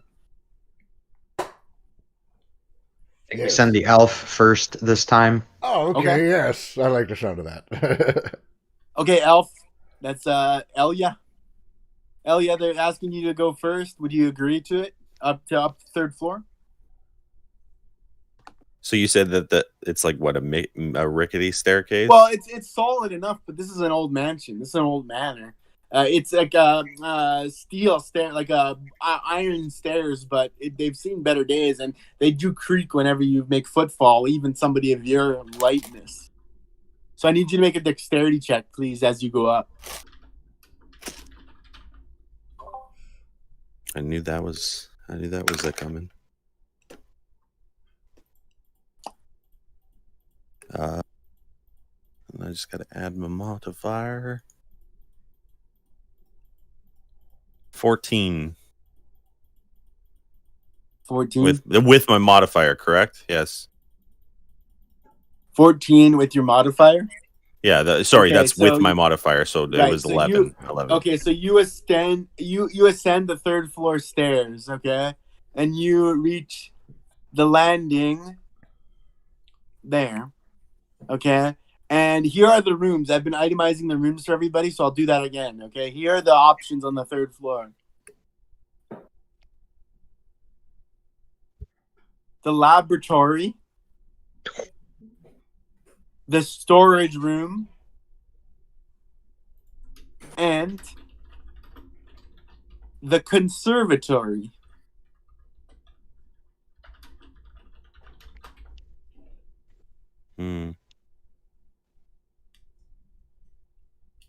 I think we should. Can I see these as labeled things and yell them down, or are they? Well, everyone knows. We've been doing it as a group. We've been doing it as a group. Okay, So they they're followed behind it. you Okay, now. You just went first. all right. Where does everybody want to go? I'd like to check the lab. Maybe they have some antidotes or materials. I like the way he That's a good thinks. idea. The lab. That's a It good just idea. sounds so exciting. You want to take the lab? Yes. Okay, I need to make a roll. I love it, Would Sean. be a toadstool remedy. Particular attention if we go in for materials. Oh, am I muted? Yes, toadstool remedies, yes. Okay, so as you guys move towards the lab, a ghostly chill rushes by the whole group. And I need you guys to save on Constitution check, okay? You need to roll a saving throw for Constitution, please. Every one of you. That a D20? Your D20 and your Constitution modifier must defeat. So I just want to explain what's happening. Your Constitution modifier must defeat a unspoken difficulty level. So you have to save against this occurrence. Okay, I got a 13 modified. +1. Okay. So 9. I got a 19. Okay. I got a 9. Okay. 15. Okay. 16. Okay. I got a 5. What'd you roll up? 5. Rob's Hi. Oh. I'm gonna punch it quickly. Punch it. No. We better get that doll from Sal. I'm spooked. All right. And did everyone else roll? Sorry, I just want to make sure. I didn't hear Trisha's roll. Oh yeah, neither did I actually. Yeah. Thank I you. got a 9. 9? Yeah. Was it 9? Yeah. Okay. Okay. Yep. Thank you. Okay. So I need to make some rolls here.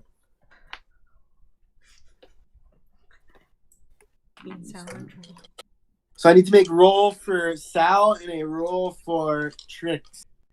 The rest of you, no rolls needed. Okay. Just got some goosebumps.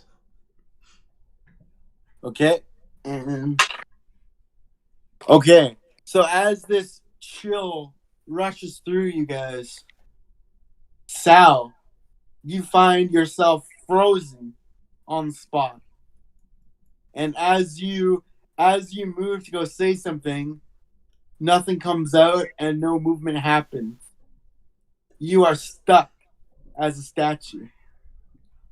Trix, same with you.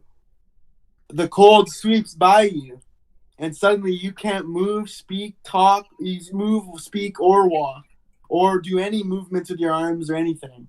You both seem frozen on the spot, as if you were made of ice the entire time. But nothing changes immediate to your person. So you guys, no more talking, okay? Until told otherwise. Trix and Sal, okay? You guys are frozen for all intents and purposes. So, what group you are going to the lab, correct? Yep. So as you move to the lab, you've realized that two of your companions aren't following. Maybe turn back and take a look.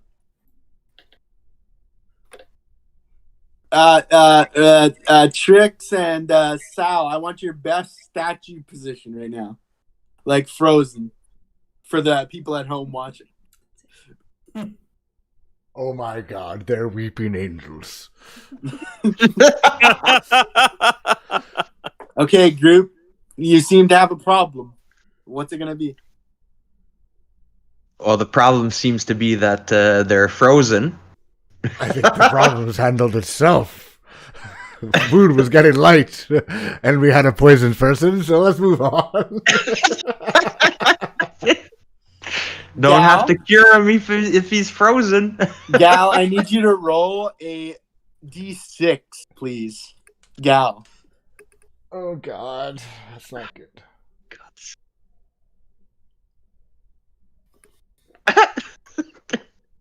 I got a 6. You got a 6. Yes. Okay. So as you guys look back to your two statuesque companions, suddenly frozen, but yet not colder, not anything to touch, just frozen, you find that the doll of Gal has hit the floor, as if he was holding it and dropped it. Sal, that is. But you know he put it in his backpack, and yet there it lies. That's all I can say. I'm gonna pick up that doll. You sure you want to pick up that doll right now with everything going on? We need to do something. What are we doing? Urzog, as you think to approach the doll, a raven bursts from a nearby window, shattering the glass and falling dead beside the doll. So Raven has ran through a nearby glass window and seemed to be dead beside the doll. At the feet of Sal, this bloodied Raven. So, Orc, you still want to pick up that doll? Yeah, you want to touch this now? I'm gonna pick up the Raven and I want to bite its head right off and chew it. I'm feeling kind of hungry. Okay, Ozzy. Do you really want to do that? Oh, I really want to do that. Okay. Pick the Raven up. I pick it up. Okay, roll a strength check, I guess. Because you're not trying to kick it. 16 plus 4, 20. Modified okay, 20. So describe what happened. Describe biting this thing. I pick it up and it's dripping in blood, and I crunch down on its neck, and you hear like a, and I bite its head right off. Holy shit. Okay, everybody mute me except Gal, please. Oh. You just killed your friend. Happy? Did I? Meep, meep, meep. Mute me. Hello. Hello. Hello, Gal. Can nobody else hear me? Yeah. I don't know. Gal, as you witness this bite come down and sever this raven's head, you snap awake. I don't know. And as you snap awake, you see Arthur. And Arthur goes, "Go!" He reaches out through one of the paintings. And he says, something. But nothing comes through to you. You just see he's panicked and put his hand through one of these liquefied nebula portraits in alarm, reaching out. And he seemed to call the name of a friend, but you didn't catch it. Okay. And that's it. You go back to visualizing. But I'm gonna ask you to do this, okay? If the doll gets picked up, another word of your choosing. If the doll gets picked up, another word of your choosing. So let me rephrase what happened here, so you know more clearly. Yeah. So this raven head was bitten off, and it caused you to return back to Arthur, the druidish guy. Yeah. And he seemed mortified, calling to a friend as if his friend was just stabbed and killed in front of you. But you see no friend, and you heard no name, okay? Okay. So think about what word you want to impart if your doll is picked up. Okay. Yeah. That's it. That's all. Yeah. Thank you. Okay. Thank you. Also, add 5 luck points to your stat sheet, please. Okay. Just in general. Sure. Okay, thanks. Yep. We're back? We're back. Okay. Okay, so what were you guys doing next? So Urzog, you bit the raven's head off, right? Urzog's coming. Okay.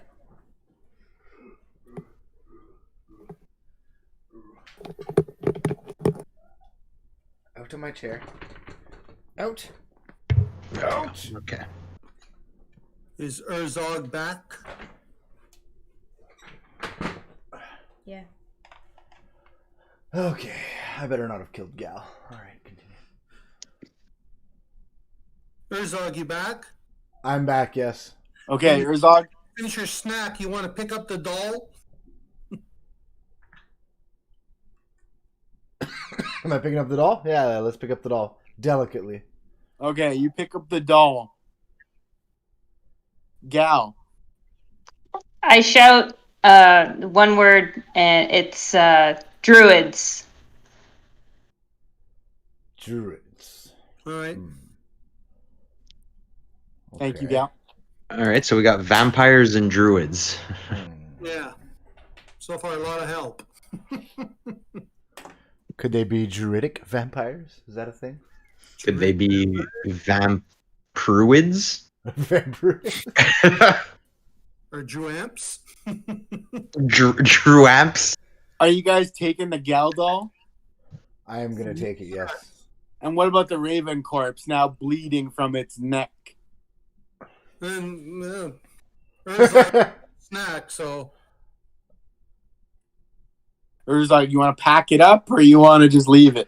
I will put it in my knapsack right next to the dwarf beards and the goblin heads. Okay, that's gonna get blood all over. Oh, the goblin heads are gone. Remember, you cashed. We sold those.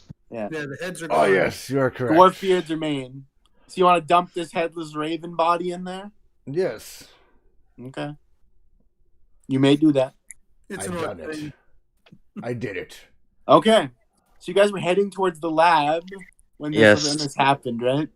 Yes. So you still have your frozen compatriots. For shits and giggles, can I do an Arcana check on them? Sure. All right, let's see what happens. 12. If it's magical, it's beyond your ken. All right. Fuck. For all you know, it could be drafty air. Okay. All right. Okay. Can anyone else think of anything that they want to do before we abandon our two what appear to be frozen comrades? Are they frozen or are they like maybe? Well, They're stuck. They look stuck.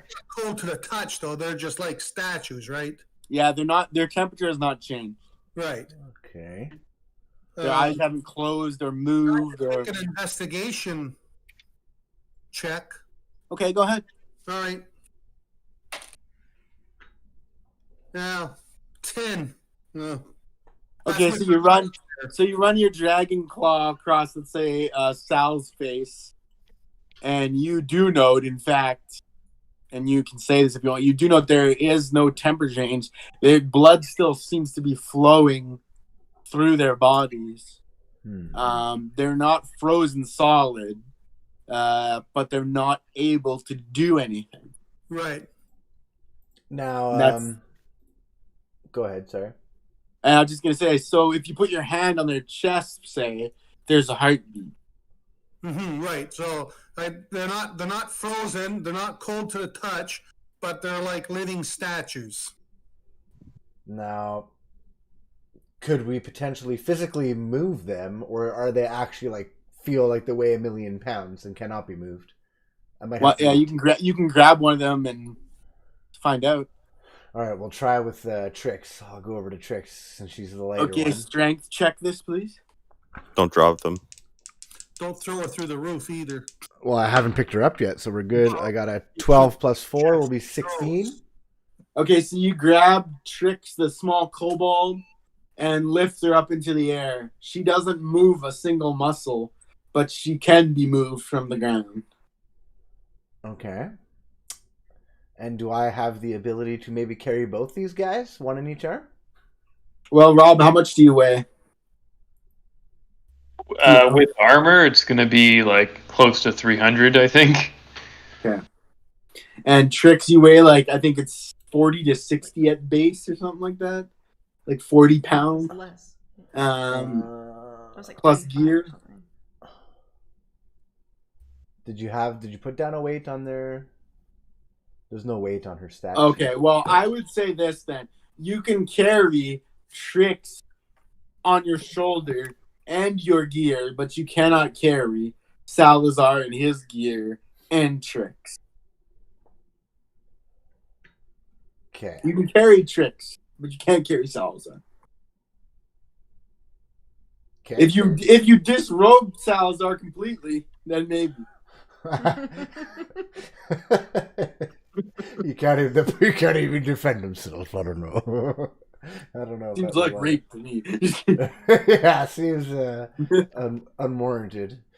All right. Well, I guess I'll put Trix back down next to Sal. I'll place her right next to Sal. So as you put Trix down, she seems to start moving. Her arm comes free. Her mouth goes slack, and she can speak and move as if nothing happened. Trix, you can talk now. I'm gonna say what happened. I don't know. You tell me. You were like a statue. Mm-hmm. But was it in that particular spot? And because I moved you are no longer? I don't know. I felt a cold breeze and then I felt you put me down. Do I remember any of this stuff? I don't know. You do. You saw it all. And did you hear us talking during all that? Like, just were unable to respond? Yes, I can say she did. Speak, yeah. Yes. She did. Okay. Okay, I heard you. I just couldn't do Couldn't anything. respond. Did me moving her out of like a certain area do something? Should we try moving Sal just for fun? Could we shake Sal? Do a group lift. Good try. You're gonna need a good strength check, or maybe multiple strength checks at once. Because he's heavy. I mean, there's a world where I can just kind of like drag him a foot. No, I don't need to like lift him. You could. Yeah, you could. You want to drag him? Well, He's we're gonna try to do this position right now, though. I'm gonna try a strength check, and we'll see where that gets us. Okay. And I have lots of luck points if I got to. I feel like I gotta try this. 11 plus 4 is 15. Okay, so you grab. It's gonna be you don't need to use luck points. It's gonna be enough for the next thing here. Okay. So you grab Salazar and heave him up in a suit of armor, 300 pounds. There is a bit of strain, a bit of a neck vein or two, but you get him up off the ground, unmoving, and set him back down. Is that what you want to do? Yeah, but not in the same square. Not I'm in gonna the same spot. he's like, let's say he's here. I'm picking him up, and I'm just gonna like pivot and put him on the other side of me. So maybe he's not in the same spot. I don't know. Okay. And you drop him back down? Well, I'll put him down gently. Does he put him back down on his feet the way he's standing? Yes. Okay. Nothing changes. Well, there goes that idea. It wasn't a bad idea. How did you come back? Maybe I have more strength than Sal does because he's poisoned. Okay, I don't know. Gotta put our brains together, boys and elves. Well, what if we continue the lab, see if there might be an antidote for what the problem is? We're not far. But why would the kobold all of a sudden not be? Smaller mass? Interesting thought.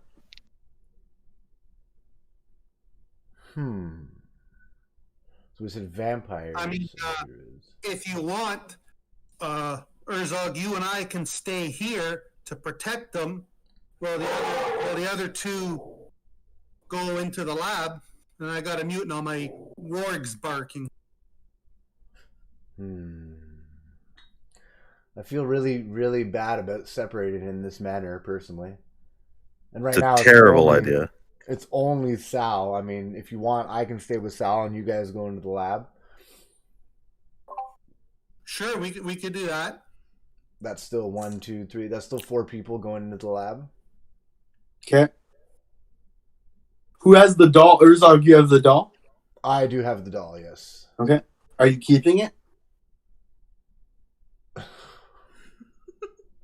Yes. I just need to know who has it. That's all I need to know. I have it, yeah. I'm keeping it. I'm going to keep it. It is now also drenched in Raven's blood. But it's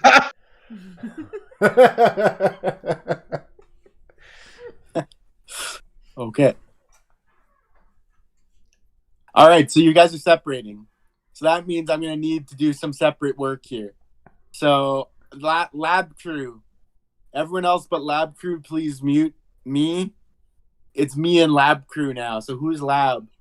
So it's just me and Sal. So Aljax, Elia, Bale, Trix, correct? Yes, Mhm. we're the lab crew. Okay. So lab crew, let me know when you guys can hear me. I can still hear you. You still hear me? Yes, of course. I can hear you now. Right. Okay. All right, lab crew. Good. Lab crew. So as you walk into the laboratory, there are what look to be like experiment tables with beakers and vials and things like that strewn about, but they're covered in cloth. So you're going to pull the cloth off to see what's actually there. There's just cloth, what looks like tables with things on them just draped by cloth, like about 4 tables. Okay, well, we got to remove the cloth. Yeah, so we'll take the cloth off Okay. off the tables. Okay, you take the cloth off the tables, Yeah.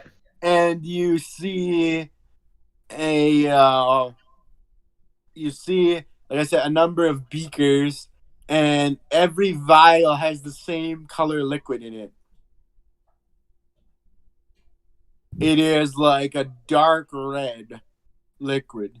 Every vial the same. Do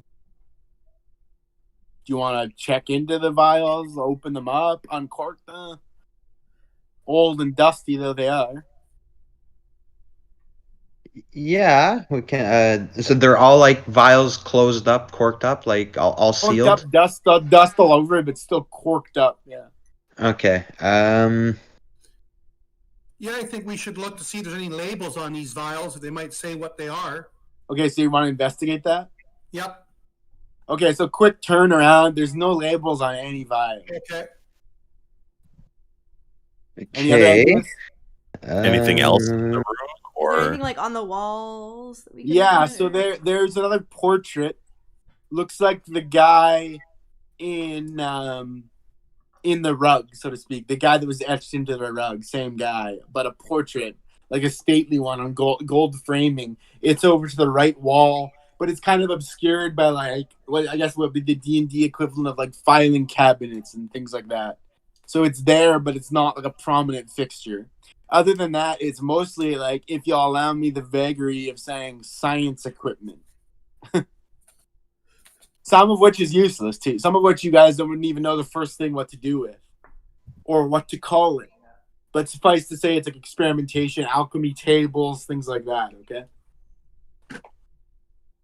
There's still the vials you can actually look into, smell, and open up, things like that. can we check behind the Or you portrait? can take the vials with you and leave, whatever you want to do. Can you do what? Check behind the portrait? You want to clear the space around the portrait a bit, maybe check behind it? Yeah. Sure. You can do that. Why don't you do an investigation check, Elia? I believe that's an intelligence check, correct? Yep. Okay.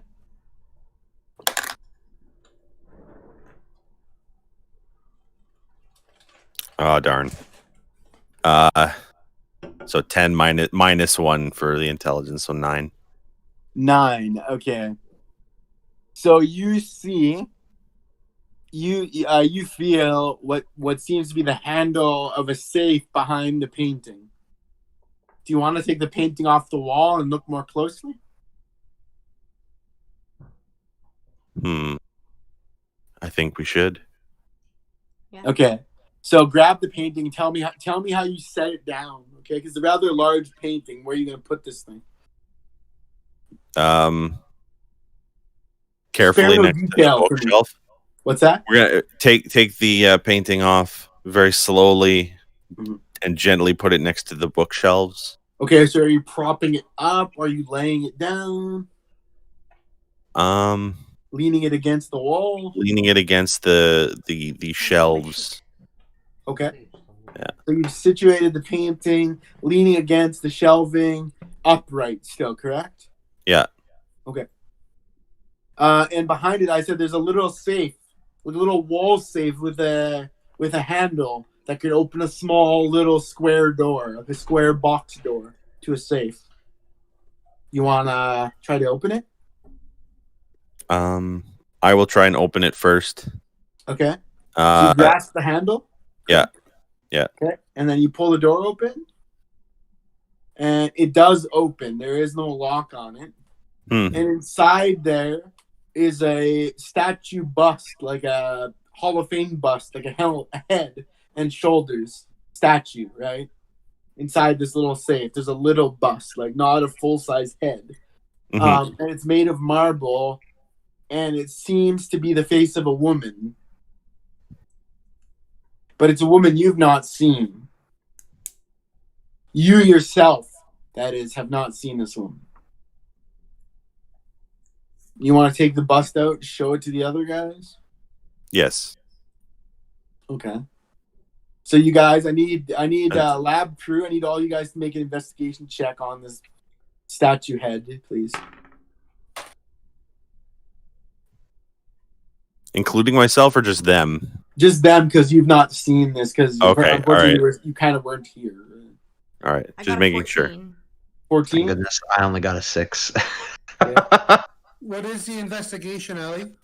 It's, I believe, is it intelligence? I think it's a skill for it though. It says investigation, does it not? Does it? I believe so. Yep. Investigation is intelligence. Yeah. Yep. Okay. So I got a 17 then. Okay. So you guys and Derek, you don't really come to this knowledge, but you guys recognize the face as the pregnant woman in the portrait painting that was in, I believe, the drawing room. Same woman, but etched in marble this time. Okay. And you want to investigate further, guys? Because you guys recognize this face. Do you guys want to investigate it any further? Tell Kyle maybe that we recognize her from downstairs. Right, yeah. In the portrait. Okay, Kyle, now I need you to do an investigation check as you sort of turn the statue around in your hands and such. 13. 13. Okay. So as you're fumbling with the statue head, you manage to notice that the mouth is unhingeable. It's not just solid mouth. Do you want to open the mouth of this head statue or not?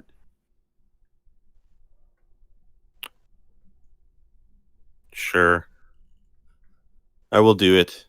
Okay, I need you to make immediately a wisdom check. Oh god. Wisdom check, please.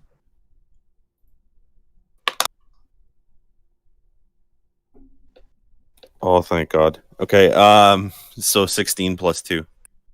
So 18. Okay, so you open the mouth.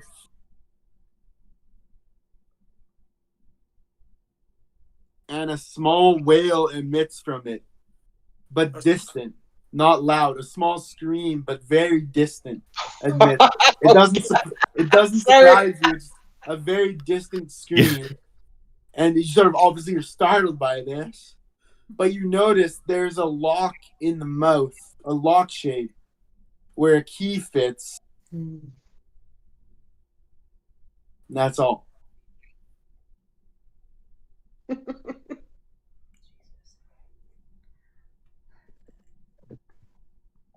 All right. Anything Is else it you guys stuck want that to way do? now? What's Like, that? is it stuck that way so that you can always see it, like the Yeah. keyhole? And Yeah. The mouthpiece is like kind of falling down now. It's kind of extended down. did everybody else see that happen? They all saw it. Okay. What do you guys make of this? A keyhole, no key. Well, I guess some time, I guess we need to find a key, possibly see what's inside that bus. But I still we gotta find out how to unfreeze Sal first. Oh yeah. Okay, guys, hold on right there, please. I'm gonna ask the other guys to come in now, the non-lab guys. Okay. Okay. Thank you, guys. So just mute me, please. Mute me and mute mute Sal, Gal, and Sean, please. Okay. You can go back on. Did you hear that? I didn't hear any of it. I don't know what they said. You have to mute us, not listen to us. Okay.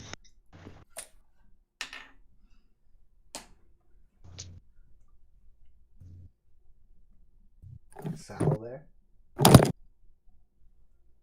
Sal? Is Sal there? Is Sal, can you hear? I know you can't talk right now. But... Can we come back? Yeah, Sal Yeah, and you can come Gal. back. Yeah. Yeah. Okay, I just gotta Okay. unmute everybody. Jesus Christ, what the hell? Wait. What's up? No, so I just want you to know the lab guys cannot hear this conversation. Oh, okay. Okay. Yeah. Okay. So, Urzog, you're standing with a statuesque Salazar. Yes. And as you're kind of looking around uneasily, there's the site of this freeze, and there's this carpet. There's sound. You sometimes you hear sounds, but as you're kind of looking around, a few minutes passes by while they're rummaging through the lab, and you notice that Sal starts to move of his own accord. Nothing seems to have aroused him or changed. Just suddenly he can move now, much like Trix. Welcome back, Sal. That was an odd sensation. Do you guys wish to join each other, go towards the lab, or do you want to talk about this a little more? No, the sooner we can get some answers and get out of here, I think I'll feel better. While they're searching the lab, do you want to go search the rug? Could do. Or do we join the rest of the group? What else was on here? The conservatory? There's the lab, the storage room, the conservatory. That's it. Yeah, I mean, I think we should join them, but All right. Okay. So I'm gonna give them thumbs up, and they should be joining us momentarily. But in other words, you're joining them, correct? Yeah. Yes. Okay. Yes. So you're gonna have to brief them on what happened. Yes, you can come back. Trix. the Okay. kobold Okay. monk. Laboratory folk, can you hear me? Laboratory folk, can you please unmute anyone you have muted right now? All right. Yeah, I think everybody's good to go. Okay, so as you guys are looking at this statue head, in walks Sal and Urzog. Greetings, fellow companions. Wait, We Greetings. How's What happened? What did you do to him? Nothing. I was. How did you literally- touch him? Nothing. I did not touch him this time. He would be hurt and dead if I had. I was just sitting there for a couple minutes, and I heard lots of weird noises, and then all of a sudden, Sal could start moving, much like Trix. He said it was. How did he use those words again? It was a strange sensation.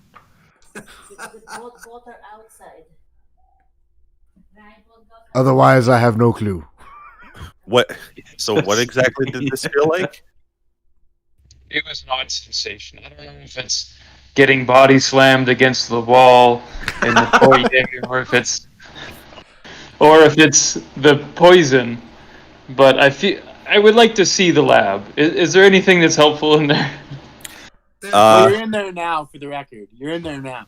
Yeah. So what have you found? Well, we found this thing, which is a little bust that I grabbed from, I don't know, I wouldn't really call it a safe because it wasn't really safe. It was just a hole in the wall. It's got a little keyhole in it. Don't know what the hell's in there. Can't really get in. The bust has a keyhole, right? Just to clarify. Yes, the bust has a keyhole in it. Don't really know what's in there. Don't have a key for it. Everything else we haven't really checked yet. So I think I glance over at Bale, just thinking like he seems like the thieving type.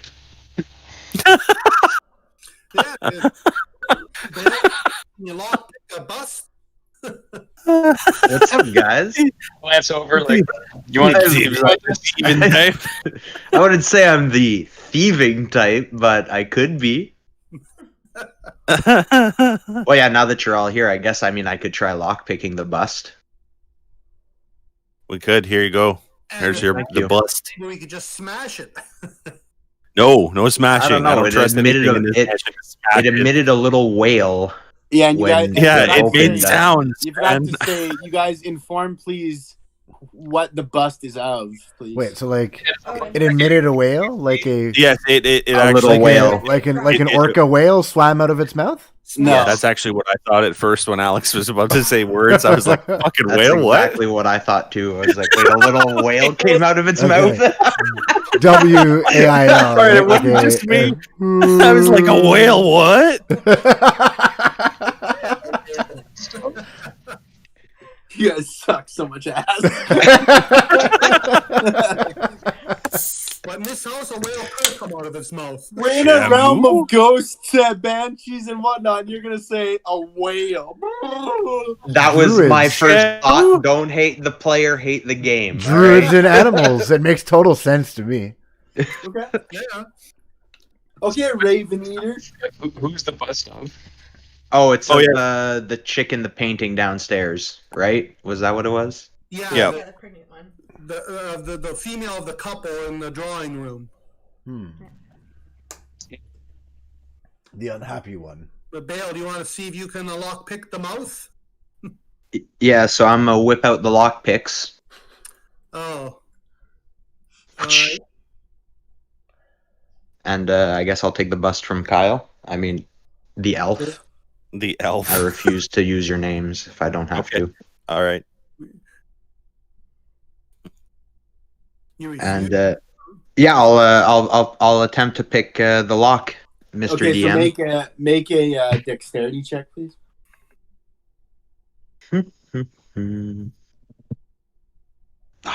Poop. 7. Oh. Okay, so as you draw nearer to the lock in the mouth of the female bust, you find yourself strangely repulsed, as if not by disgust but by force. It's like as if you can't get close enough to even attempt the pick. And that might be a sensation you might want to share, if I may say. So, guys, I failed at picking the lock through no fault of my own. It feels like it's pushing me away as I try to bring the lockpick set closer to it. Man, everything in this house is full of like devil magic. Like, what the hell is this? I would like to roll an Arcana check on the statue bust thing. Okay. The hand up made it so great. Yeah, really. Christ. Ah, no. So it'll be an 8. Let me guess, I can't discern what type of magic this is. There's. I can't tell what magics these are. As you run your hand across it, you can't discern any magic at all. Okay. All right.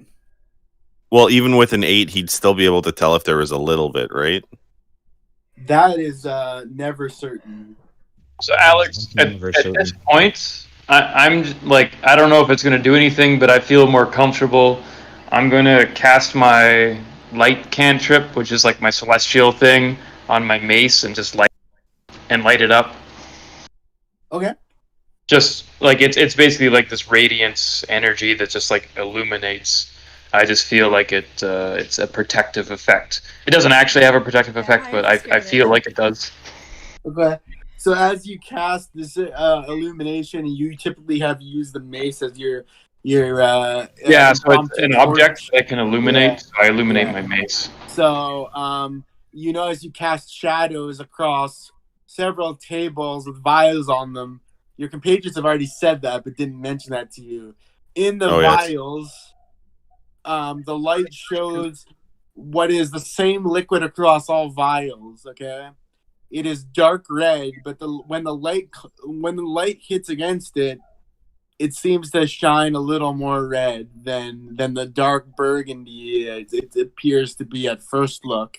The vials are covered in dust and still corked. And other than that, across the room, there's a few vials across 4 tables. There's just what you'd call like an alchemist set, like some scientific equipment. Nothing that any of you can make heads or tails of as to why anyone would need it or what it would do. But there are, again, these red liquid vials still corked. So, Alex, I'd like to cast a spell, Detect Poison and Disease. Okay. Which is, for the duration, you can sense the presence and location of poisons, poisonous creatures, and diseases within 30 feet. And I can also identify the kind of poison, poisonous creature, or disease in each case. Okay. So I'll cast that in this room. It's Okay. 30 feet. Okay. So do you have to make a roll, or it just happens? So it just happens. I think the verbal phrase I used before was, I think it was Detectus Malorius. Okay. So you shout Detectus Malorius, and it becomes clear to you that these vials have blood in them. And the blood has the potency, if not the actuality, but the potency of the affliction of vampirism. Okay. So it's a good thing we didn't drink this, right? You know what? And I was thinking like 5 minutes ago, I was like, maybe I uncork one and taste it. Wait. Okay, so and then you could be fish guy and a vampire. So vampire guy. It's vampire blood? What if we pour the blood over the doll? So I'm just going to say, as soon as I detect that... Blood? What? You mean the doll covered in raven's blood? So as soon as I was going to say, as soon as I detect that, I'll just tell everyone, take care with these vials. These vials are cursed with vampirism. Do not let it touch you. Do not let it enter your body. What about the doll Sal? No. The doll gal? The doll gal? Gal, I mean, yeah. What about it? She's still in a bag. Yeah, but maybe that seems like dark magics. I cannot endorse. I cannot endorse even opening these vials. We can take them if you'd like, but I don't want anyone to open these and risk affliction. Okay. Would you? They could be rather valuable to Grumsh or his crew. Would you not say? Yeah, I think we should take the lot of them. I did like somebody said we have no key for this porcelain bust. Could we perhaps pull some blood in its mouth?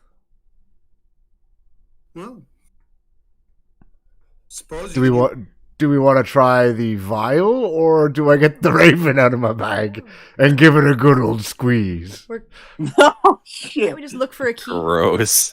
I mean, we could still look for a key. I just want to say, Elia said something got kind of lost. He said, "So wait, is this vampire's blood?" Or... Yes, I was about to say that based on what you explained, I'm pretty sure you said it was vampire's blood, and it contains we don't know it's vampire's blood, but you you explained that it contains the vampire virus, right? Yeah, so I So would that- say like if you're looking don't at a drink it. microscope, it is like there So is it essence basically- of vampirism in it, but that doesn't Yeah, necessarily okay, mean so it's from vampires. Yeah, it's not necessarily it's a vampire. be. Okay, so It it could could be be. like, okay, It But could be it a has, vampire victim, a vampire, could be Yeah. those things. There's vampirism in it, so whoever's blood was drawn from this had vampirism. And one would Or- assume we would get vampirism. was added to the blood after the fact. It could have been that too. Yeah, it could be his refreshment. Could be. But would a vampire drink blood with vampirism in it? Well, I wouldn't. Or does a vampire drink blood of others? He drinks blood of others, but he could be very choosy on who he decides to turn. Either way, I think I'm. If it's all right with you guys, I'm gonna put these vials safely in my bag. I am going to safely take one vial from you and put it in my bag for my There's own four. reasons. There's 4 vials. I'll take one also. Okay. Light 'em same, same. Elia wants one too, and then Urzog, you want the other one? I Yep. don't want any of that. Yeah, we Okay, as you guys grab the vials, they're clearly warm to the touch. Not hot, but warm. okay. Like body temp. But like, this feels like Maybe, it's just like- been taken out. Yeah, it's warm. I don't Yeah. want to get more detail than that.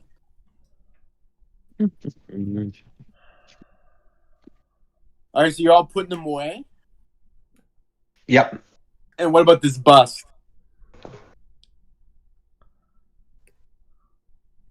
Oh, Well, don't we'll forget bring what did you find the bust behind, Elia?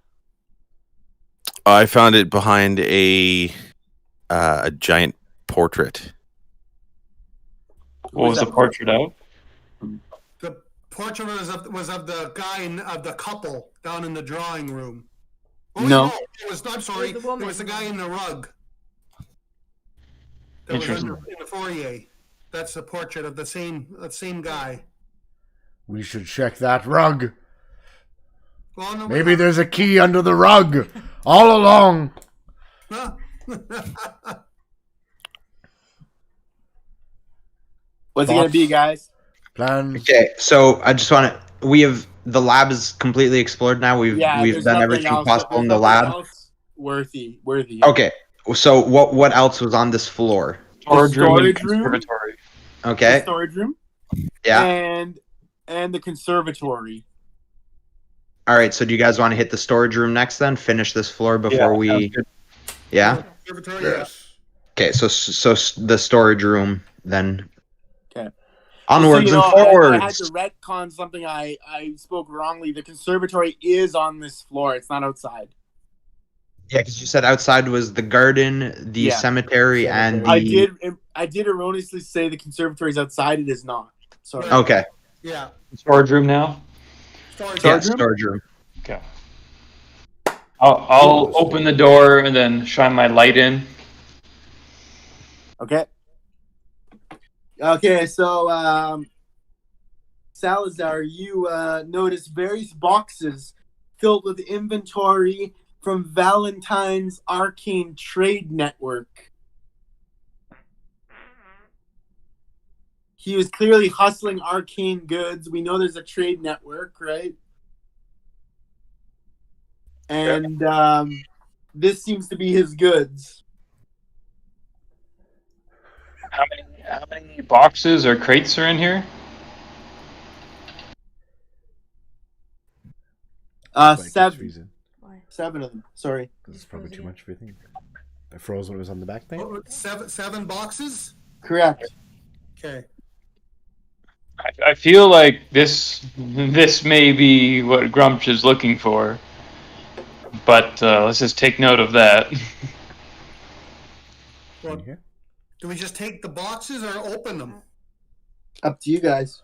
I mean, think it's Yeah. Can we peruse the boxes?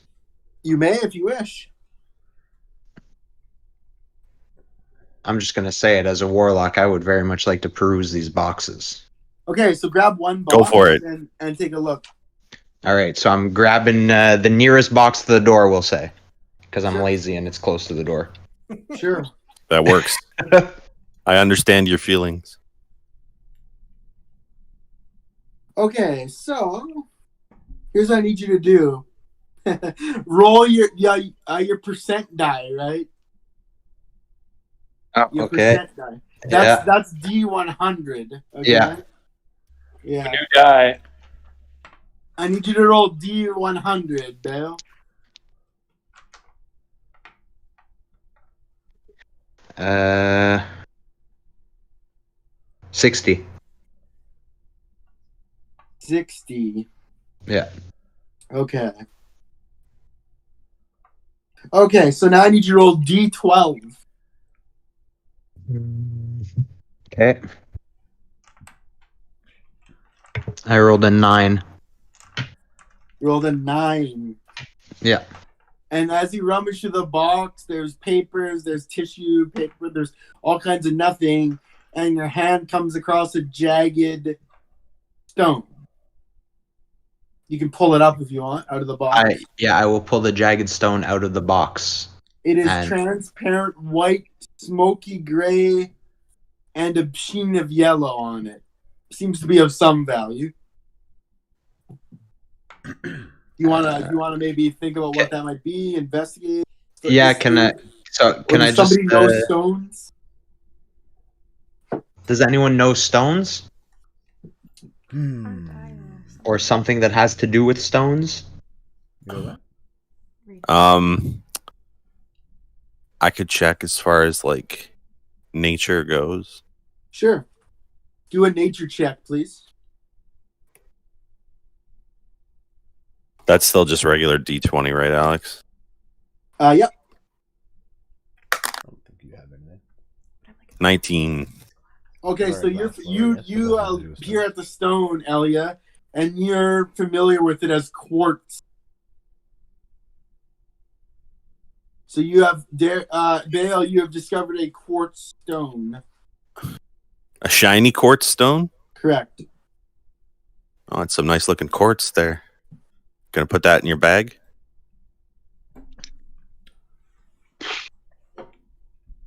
He's thinking about it. I mean, we're just talking quartz stone here. Yep. That's it. Yeah. Yep. Okay. I'll bag it. I'll bag it. Okay.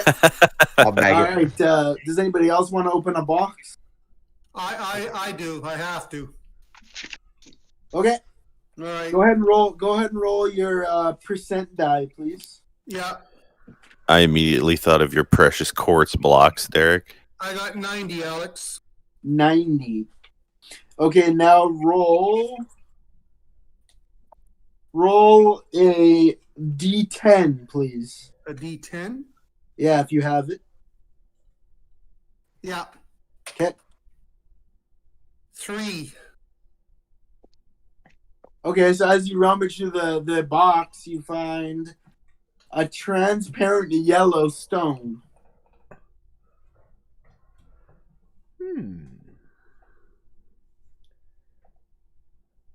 Do you want anyone to look at it that might know? But you can do a nature check if you want. Yeah, I can do a nature check on it. Okay. Okay. 14. Okay, so you recognize it as a valuable gemstone referred to as a chrysoberyl stone, and it is transparent yellow. Okay, I'll certainly put that in my bag. Okay. Make sure you write that down somewhere too. I will as well, but Yeah, I am. okay. Anybody else want to look? There's still 5 more boxes. All right, I'll take a check box. one. Oh, okay. Trix, ahead, you do it Trix. first. Well, we can Yeah, both. Trix, you can do it first. So What Trix, about roll your The- D100, your percent looking. Yeah, the double zero is 100, right? Yep. Yeah. Yeah. 100. You got 100? Nice. Yeah. Yeah. Okay. Thanks, So I babe. need you to roll a D10 now. A D10? No, Yeah. that's 12.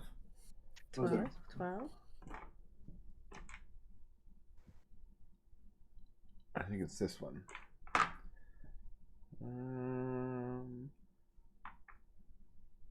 Is the D10 the one that the 0 is a 10? Yeah, that's the one. Mm-hmm. Yeah, here, this is one, babe. A 1. A 1?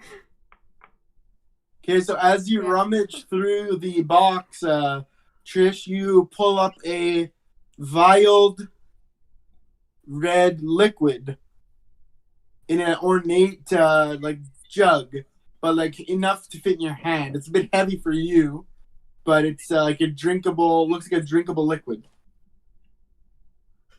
You'd have to get somebody's expertise to find out what's in there. Can I take a look at that? You can? Sure. Yeah, I'd like to use my Hand it to Sal. medicine skills and see if it looks a little like something I might know. Okay. Yeah, like the vampiric blood. I'm thinking something more of the therapeutic. Ooh, even with disadvantage, this is an okay roll. Yay. I got a 19. Oh. Okay, Rob, the so okay, he says. Rob, you're bang on. I'm going to give you 2 luck points for this. It is a potion of healing. Nice. Good thinking. A cleric knows his curatives. Potion of what? Healing. Healing? Okay. How much health points is that to heal usually? 4? What's that? Was that a 1d4 potion? Yeah. It's the basic potion. 1d4. Yeah, so that'll be a 1d4.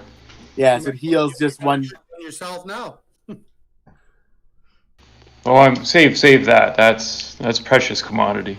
Yeah, well, you're at 5 hit points. All right, there's I believe 4 more boxes. Who hasn't looked yet? Are you taking your potion back, or is he keeping it? Sal can keep the potion. Oh no, You Trix! might need it more than me right now. Trix, you keep the potions. They're your potions. Oh god. All right, I'll put it in my bag. Okay. So who hasn't opened a box yet? I should write down the other potion. I will check. Okay. I think I can add it to your card, maybe. So that's a D100, please. The D100. Come on, bag.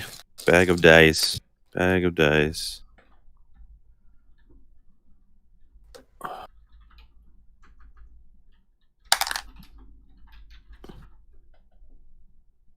So this is like the percentages, whatever number is right there. Yep. Okay. That is a 70. So a 70%. 70 or sorry, 70 out of 100. Okay. Yeah. So I need you to roll a D12. Oh, look at that. I grabbed one right away. 7. 7. So you pull out a translucent white stone that has a pale blue glow on it. Do you want to do a check on that? I am going to do a check on that one, yeah. Okay. Fuck. It's only an 8. Okay. Well, this one, you're in luck. As fate would have it, this one is not all too unfamiliar for people of your nature, that being elves. Okay. This is a moonstone. Oh, thank God. Okay. All right. Well, I will put that in the bag. Okay. All right. Who's still to open one? I will open a box. Go ahead, Sal. I hurt you. You open the next box. Go ahead, Sal. That'll be 60 on the percent. Do you want me to roll the D10 too? No, hold on. 60? Okay. You said 60, right? Yeah, I'm in the 60s on the percentile dice. Okay. So I need you now to re-roll a percentage dice again. Dun, dun, dun. That'll be another 6. 60. Another 6. Okay. So now I need you to roll. Oh, hold on. Yeah, sorry. I need you to roll Give me one more second. Apologies. All right, please roll. So what did you roll? What was the second D100? They're both 60. Both 60. Okay. Yep. So now I would like you to roll a D10, please. 3. Okay, give me a sec. Okay.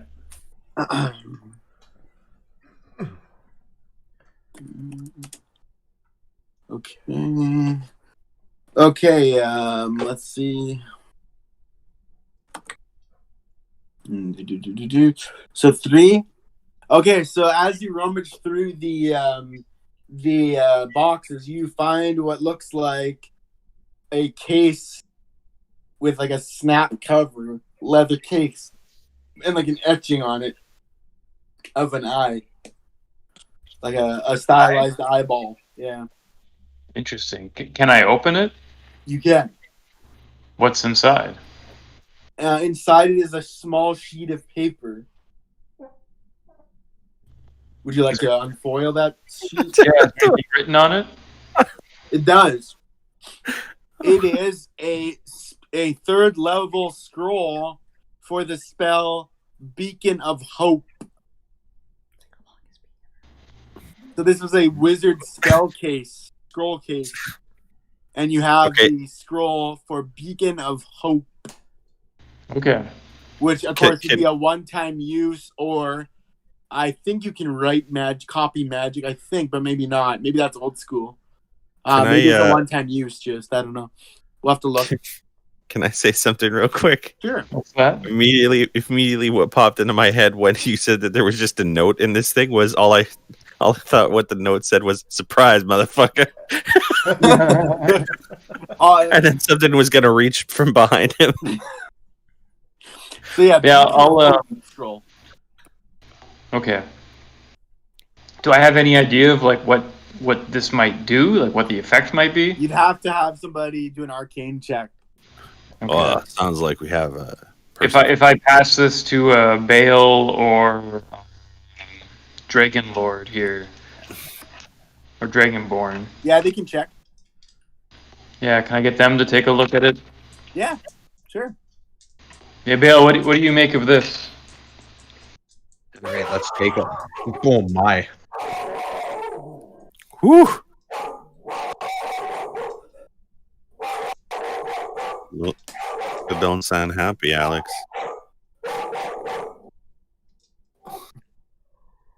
I think we have a cat that comes to our yard. No. What is your arcane check, Rob? Let me check.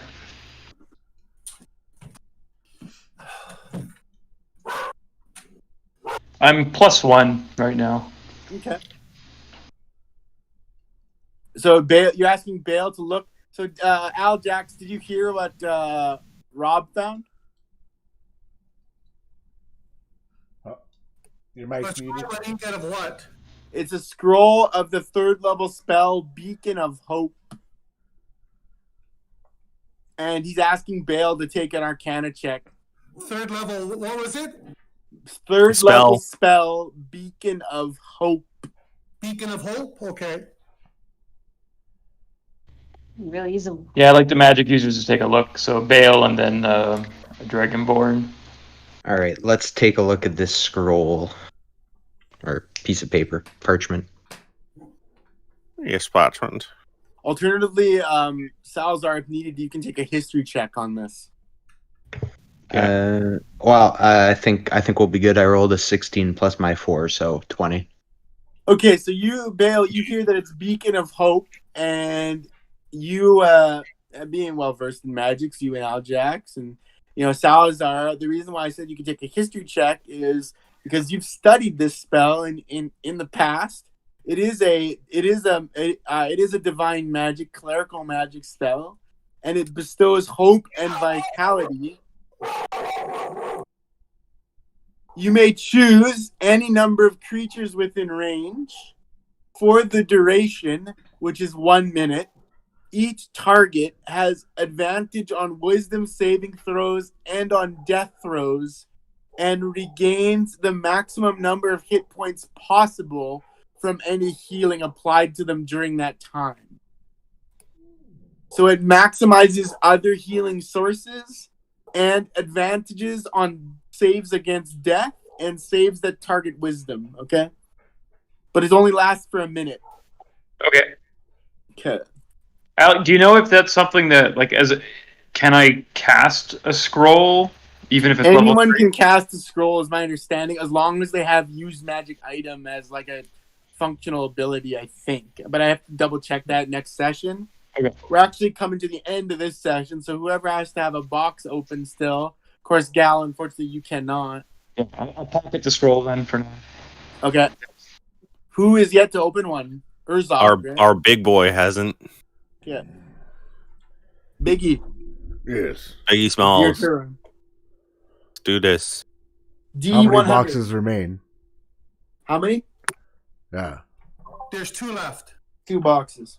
Does it matter which one I choose? Sure. Choose left or right. Left. Oh, bad choice. Left D100. Yep. 100. But maybe that's Very so good. bad. Very good. Very good. So I need you to roll another D100, please. Another D100 coming right up. 60.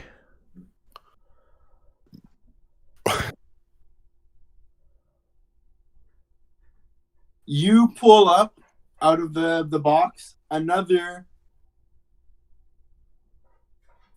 bottled liquid, but this one much different than the first. This one shines like silver, like silver liquid.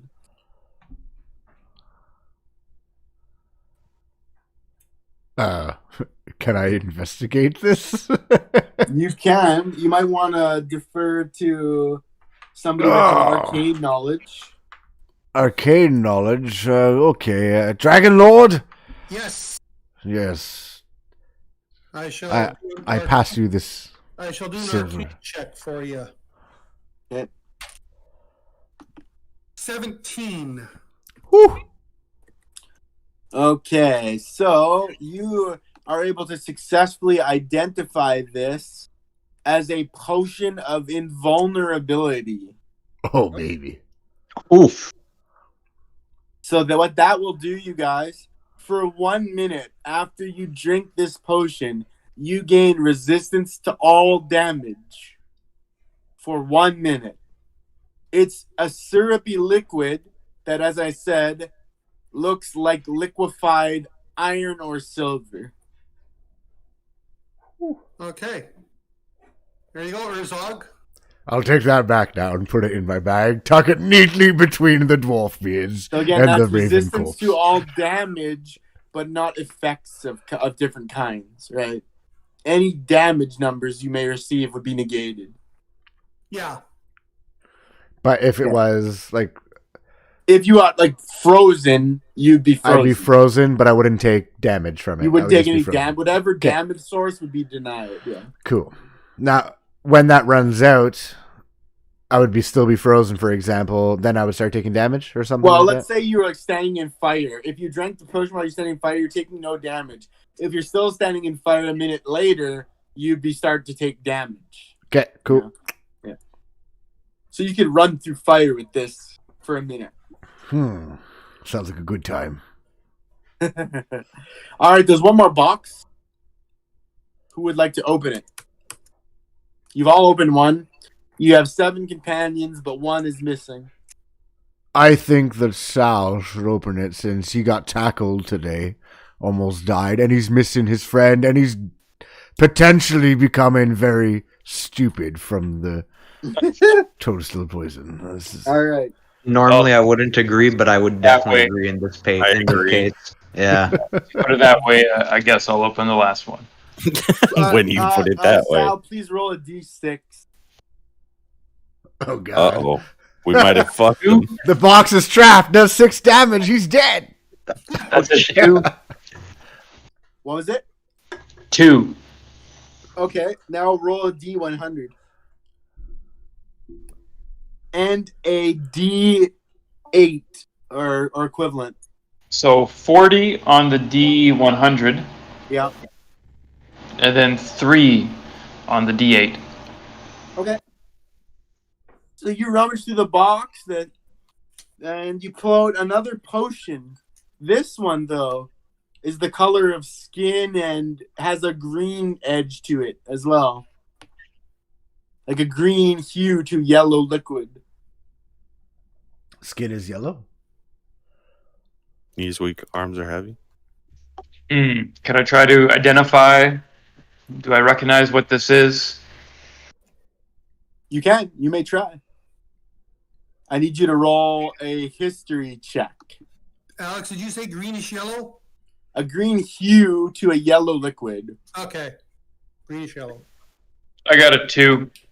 You got a 2. So as you look up and down this potion, you can't remember or don't seem to recall what it would do, but you do notice the bobbing of a small fingernail. In the potion? Gross. What's that? In the potion? Floating in the Gross. liquid is a fingernail. All right. Does anyone else want to take a look at this? It's not a human fingernail. It's rather large. Anyone else want to take a look at this? Yeah. What check do you need? A history check? Investigation history. No, you can do arcane. You can do arcane as well. Which one? Which one did you say? Arcane. Okay, I can certainly do that. An arcane check. Go for it. Huh. Oh well, so much for that. 5.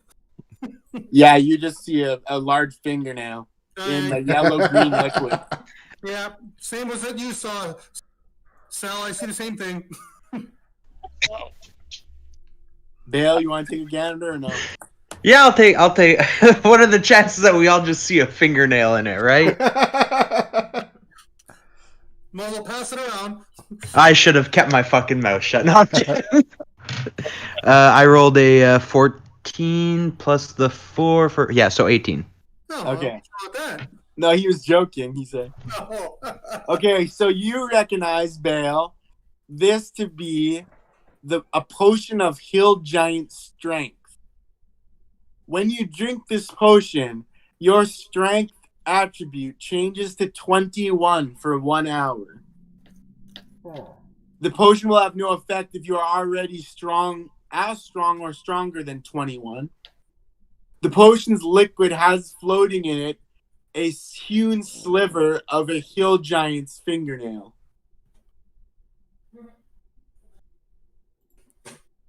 So your strength would go to 21.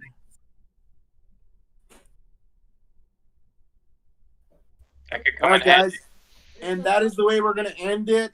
Closing up the storage room. We're done. Okay, guys? So thank you. We're still going to be in the manor next episode, and there's still a lot left to uncover, okay? Oh, for the record, this was episode 8? 8. Yep. Okay. All right, guys. Thank you so much. Thanks, everyone. Thank you. Thanks, Alex. Thanks, Yep.